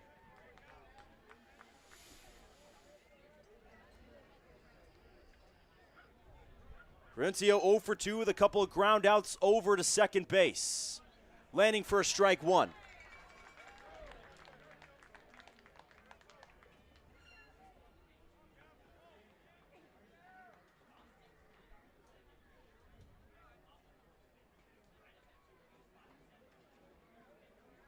Next offering is downstairs and inside.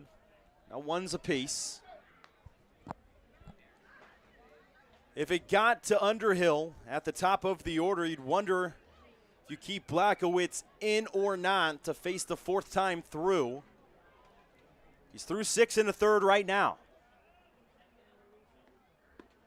That ball is somehow off of the plate. That ball was literally just called a strike in the last inning as it goes to a 2-1.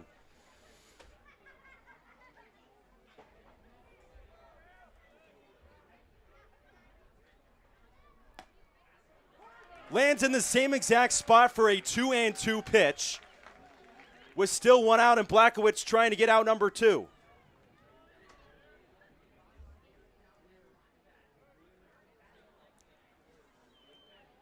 Two to 2 game, 5-5 in hits, and a 2-2 count. Fouled away.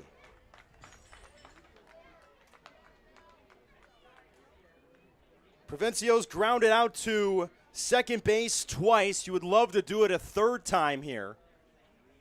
Try to possibly set up a double play.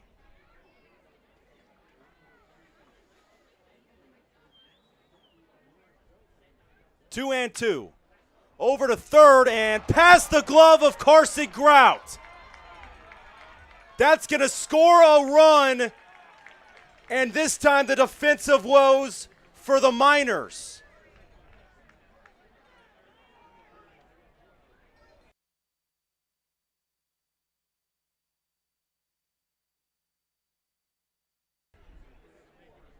And that's going to take out Blackowitz there on what could have been a double play ball. And 6 1/3, he's going to Bauman when we come back.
Now pitching for your Miners, number 22 from Poth, Texas. Pitching out of Sam Houston, Garrett Bauman.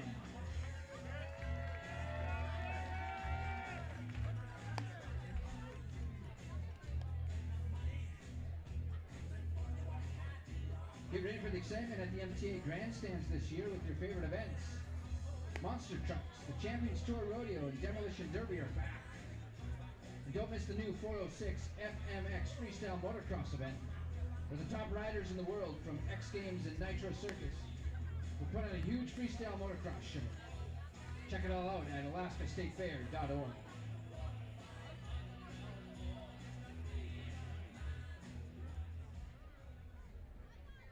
Shortstop number 13, Landon Underhill.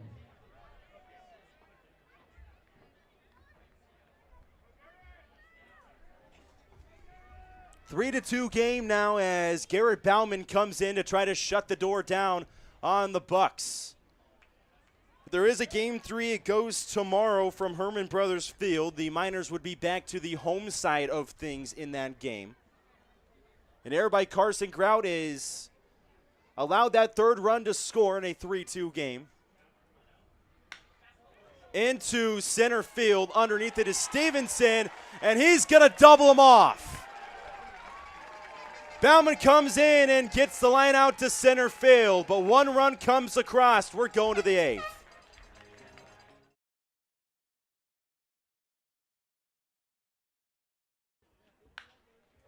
As he'll smack a ball.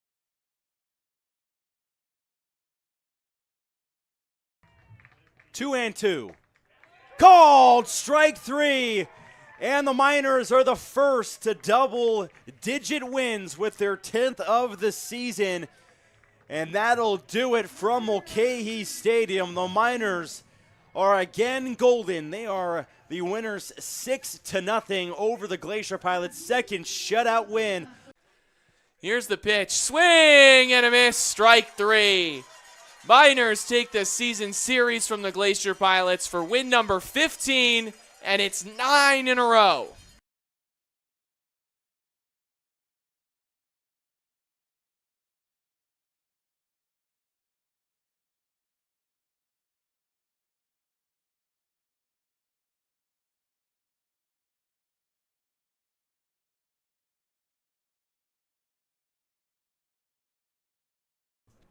Again, the 2-2 try for the third time from Bauman. The offering to Princio. Over to short. Parentoni fields it. Hard throw. Boutful bounces. Picked by Bilter. Nice play from across the diamond. That play was Greg-alicious right there. It's 10-9. To the top of the ninth we go.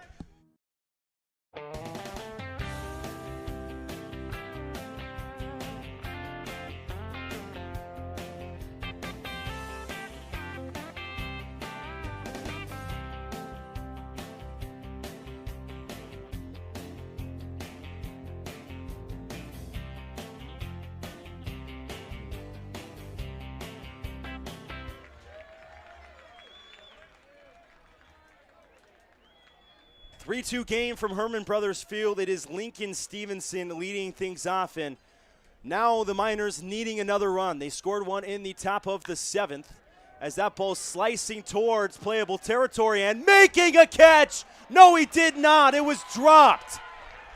Oh, baby, you came just that close, and Stevenson is on with a big double. And we talk about how close that catch was. The ball just falls out of the glove of Logan Ewell, who made a Superman dive right over on the line. I'm sorry I couldn't get the camera over there. That would have been the best play from the ABL season right there that I had seen. If you would have made that catch, that was absolutely phenomenal to even get a glove on that ball. Stevenson is on in scoring position. Greg Parentoni shows bunt and checks it back too late.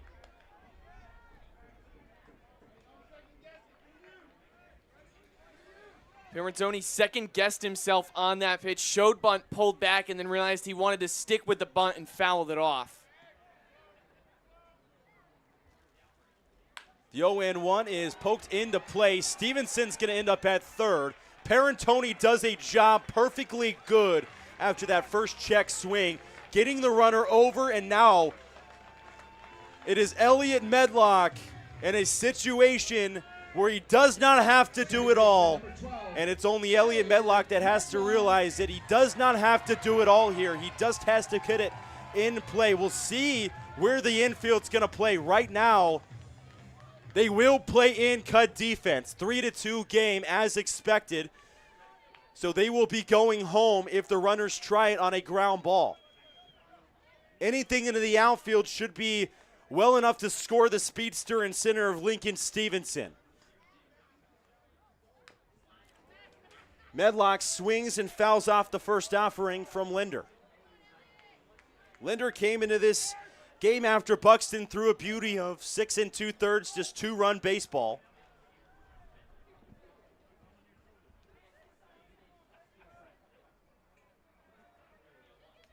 The 0-1 is high. Medlock makes sure he's not swinging to that pitch. 1-1.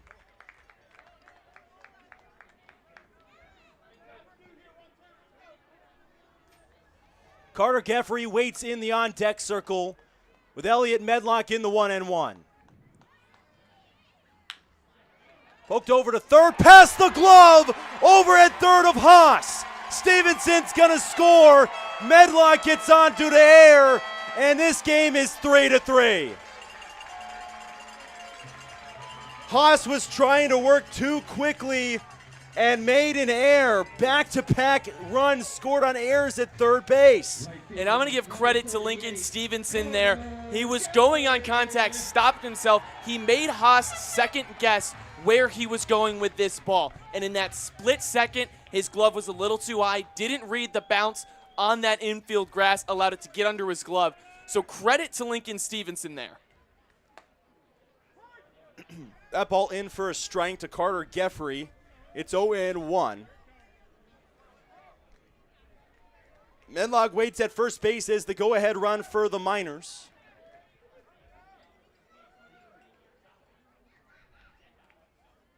That pitch lands too high, 1-1.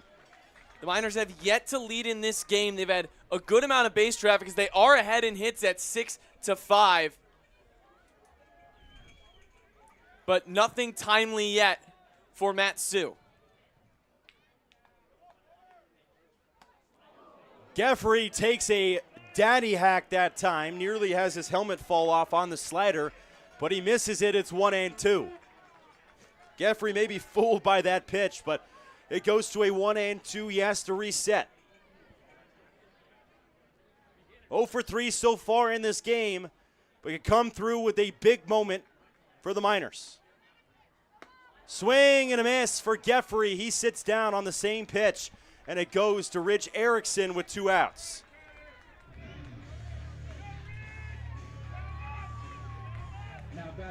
Second strikeout for Linder of his day. Rich Erickson, who singled his last time up into right center field. It was off of the starting pitcher of Eli Buxton. This is his first time facing against Linder. Medlock at first.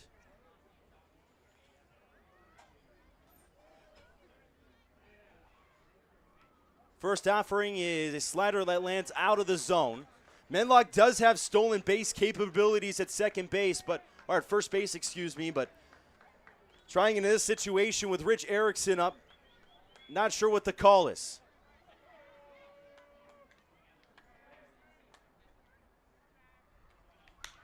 Erickson swings at one into right field. Ewell is underneath it, and the Miners, inning is over, but they strike back again. An error at third base, this time for the Bucs. It's a 3-3 game.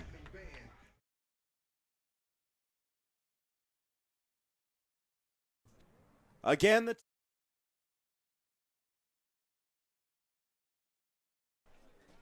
1-0 with 1 out, 3-1 game. It's John Witz for his second pitch of the game. Erickson, deep fly into left field. Did he get it? Yes, he did. Rich Erickson, are you kidding me?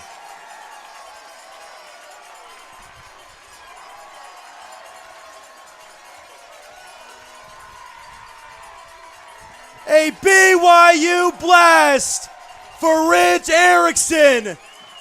Unbelievable.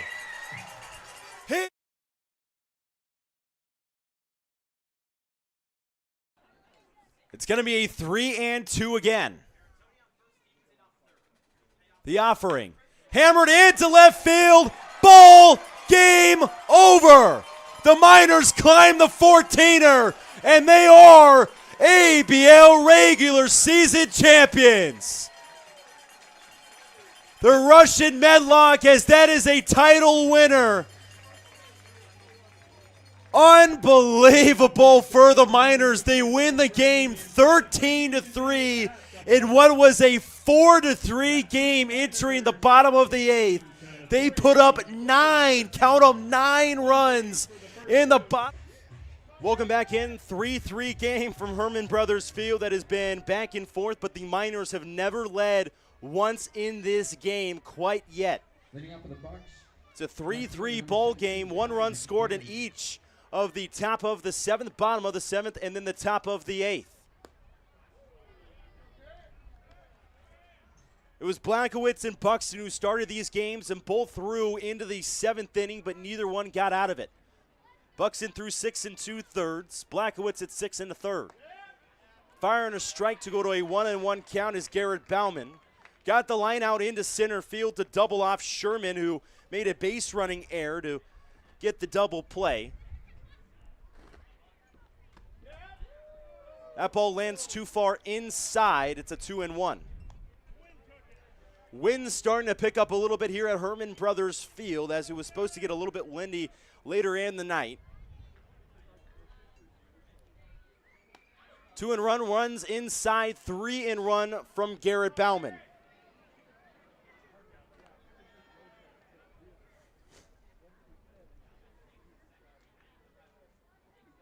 The only other arm looks like they're even warming up in the Miners pen is Grayson Chappell, as Bauman is going to walk the first runner of the game in Kai McGarry, and you put the fastest guy on for the Bucs.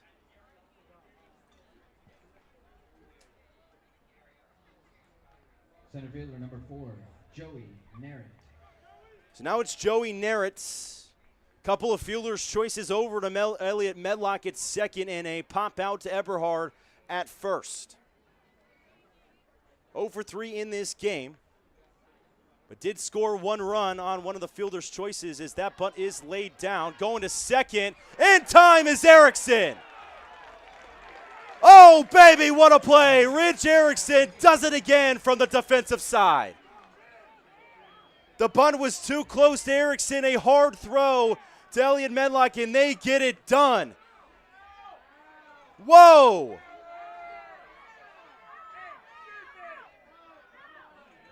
They did call him out. Am I okay? I'm right about that. I was about to say I thought the runner stayed at second. I was about to say no way.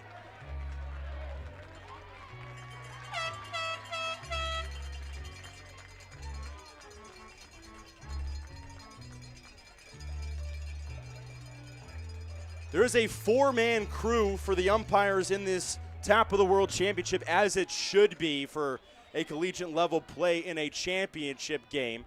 I think making the right call there, I mean, obviously, you're not going to take my biased opinion here, but it was a great play by Erickson.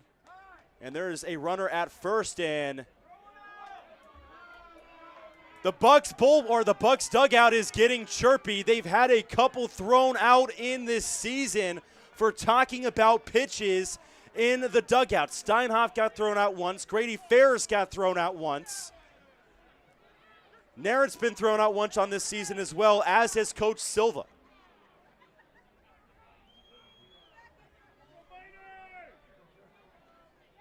Bauman, the offering is well outside, 1-0.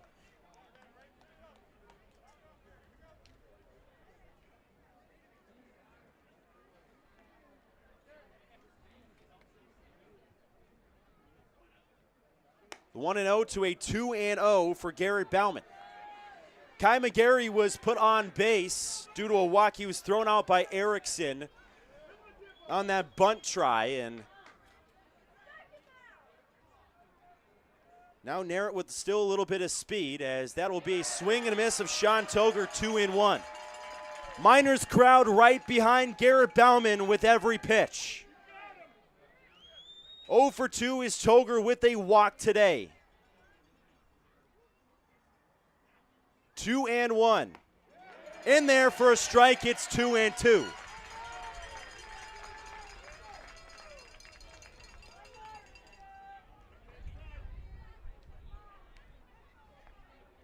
Next offering from Garrett Bauman on its way. Payoff 2-2 pitch. Downstairs, and it will be 3-2.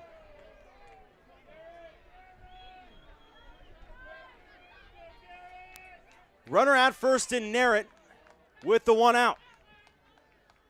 Full count now. Hammer down the line and foul.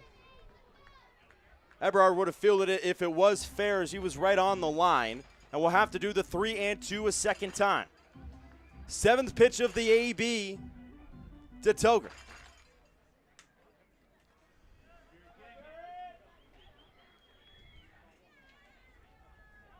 Here comes again the 3-2.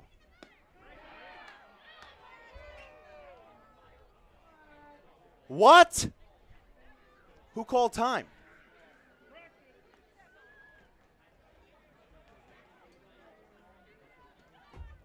Batter and Narrett called time. The home plate umpire didn't see it, so the third base umpire gave time. Wow. 3-2. Over and into right field it goes. The runner's going to end up at third, as Geffrey's going to make the hard throw, but it's cut off by Parentoni. No one was at second, and some mental errors for the Miners as it's second and third.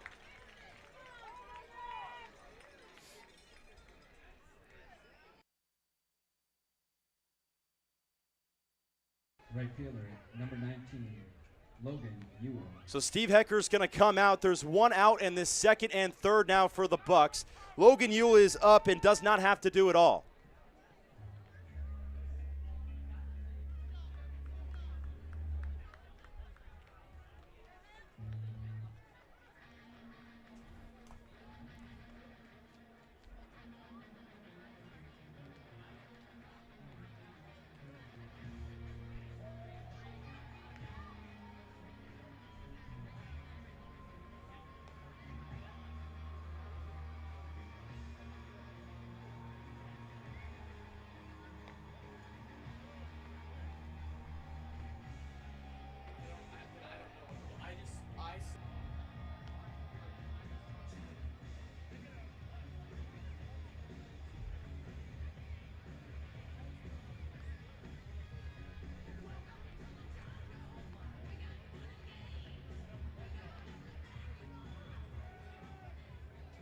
Also had to look up a couple of rules as well, as I thought this from my umpiring career, but you are not supposed to call time if the home plate umpire doesn't see it down the third base line.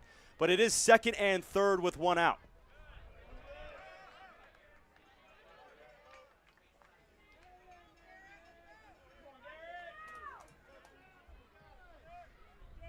Toger is on second, right in front of him in the batter of Narrett, who's on due to fielder's choice.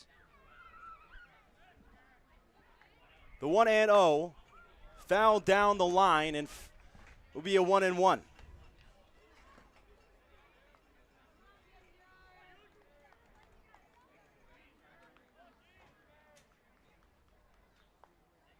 One and one incoming to a 2-1 count.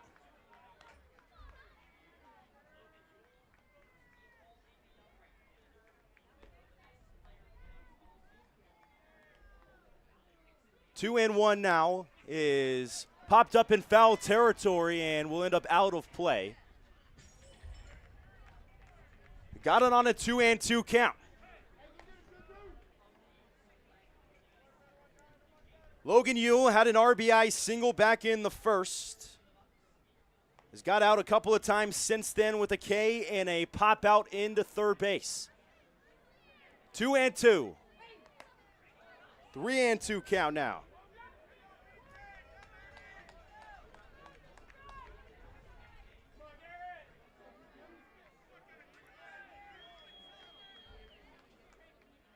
Three and two payoff pitch coming from Bauman. Off the wall, and Medlock's going to take the play at one instead, as he didn't have a play at home. It was the smart decision by Medlock, but this game is 4-3 in favor of the Bucs.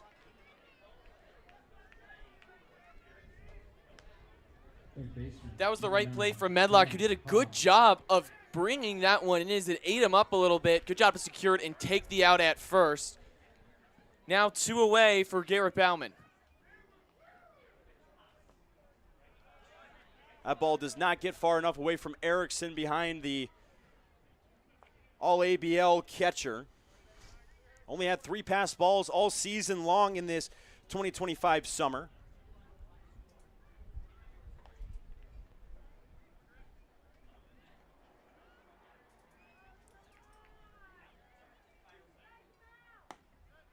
That ball lands for a strike, 1-1. Grant Haas today, 1 hit, has been hit by a pitch as well, 1 for 2. He's got himself an RBI, that was back in the first. 1-1. Lands outside, 2-1 on the count. Bucs would love to have this insurance run going to the top of the 9th for the last chance of the Miners offense. Ball is hammered over to Grout. He gloves it, fires to first. What a play! Carson Grout! Are you kidding me? Saves the insurance run. And this game is 4-3 going back to the Miners.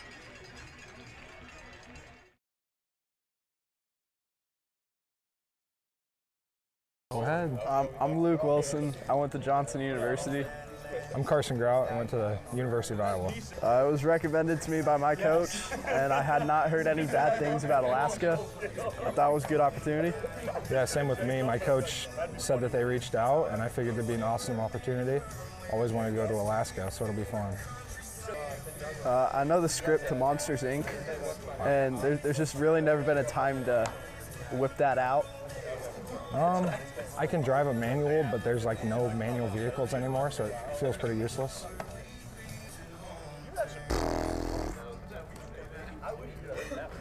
To memory, I've never caught a fish, so I like to catch fish. I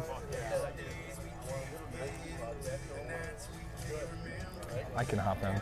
Yeah, I think you should hop in. Definitely want to go on a hike. Definitely want to fish, and then probably see a bear. I hope I see a bear. Oh, yeah, I want to see a bear, and then a moose. I want to see a bear and a moose. I always put my left sock on first. Yeah. It's not that big of a deal. I'll go left and then right. You guys both put your left sock on first? Yeah, it feels right. It feels so weird to put my right sock on If first. I put the right one on, I'll have a bad day. I actually can't do it. Yeah. Top two movies are Interstellar and The Prestige. Top Gun and Top Gun Maverick. Wow. Okay, we'll go one more. Hobby? I love to golf and just be outdoors. I like to play NBA 2K16. Why specifically NBA 2K16? Because I had an Xbox One and I played NBA 2K16 and the other. Evan Bilter leading things out for the Mat-Su Miners in the Game 2 Top of the World Championship, top of the 9th inning. 4-3 game in favor of Anchorage. They took a one-run lead yet again as Bilter swings at the first offering, and it's strike one. Tyler Brunton telling Bilter to take a deep breath and step back in. He does exactly that. The second offering is fouled away. It's 0-2.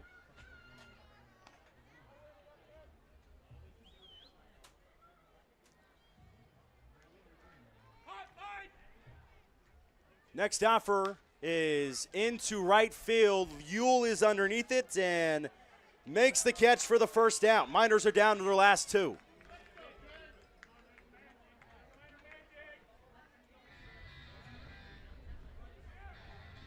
Designated hitter, number 28, James McGee. James McGee stepping in. He hit a homer yesterday that went 40 feet over the wall, and by quote, he has never hit that ball as far as he did yesterday. That ball is hit into right field, right at Logan Yule, and again, another line out.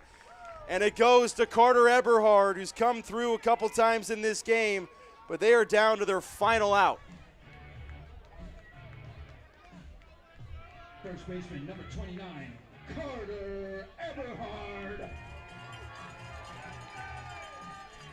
Bucs would still have the bottom of the 9th if we did score a run in this top of the 9th. That ball lands in for a strike, 0-1.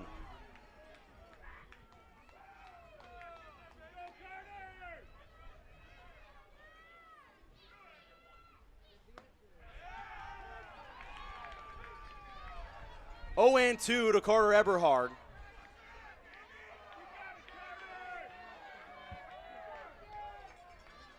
Down to their last strike are the Miners. Swing and a miss. The Anchorage Bucs have taken Game 2 of the Top of the World Championship 4-3 over the Miners, and they will play 2 tomorrow. A Game 3 winner takes all from Herman Brothers Field. We'll be back with the postgame right after this.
After a tough loss, 4-3 in the Game 2 of the Top of the World Championship. But, Coach, you knew this was not going to be easy against this Bucs team. You knew maybe they're going to fight back, especially in this game. But your Miners team fought back more times than one this game. What do you got to say about that team? The Bucs are a good team, man. I mean, they've been a solid team all year. It's a tough lineup to navigate through. I tip my cap to Buxton, man. He was good tonight. He has good stuff working for him. But we threw some punches late and just wasn't enough. The ball just didn't fall. I thought we took some really good at-bats, hit some hard balls right at guys. Sometimes the ball just doesn't fall your way. Yeah, and obviously a one-run game, 4-3, but Gavin Blackowitz pitched phenomenal today. Pitched 6 in a third inning, even went into that 7th inning. Shame that his start kind of got demolished by the 4-3 game, but, 6 1/3, what do you got to say about Blackowitz? I'm proud of him, man. Since we've had him up here, every outing he's gone out, he's built and gotten better, and that's what we're here for, is development. He threw his tail off tonight, so I'm proud of him. Well, we will let you go get with your team here in this 4-3 loss, but we'll be back for Game 3 tomorrow against the Anchorage Bucs in a winner-take-all.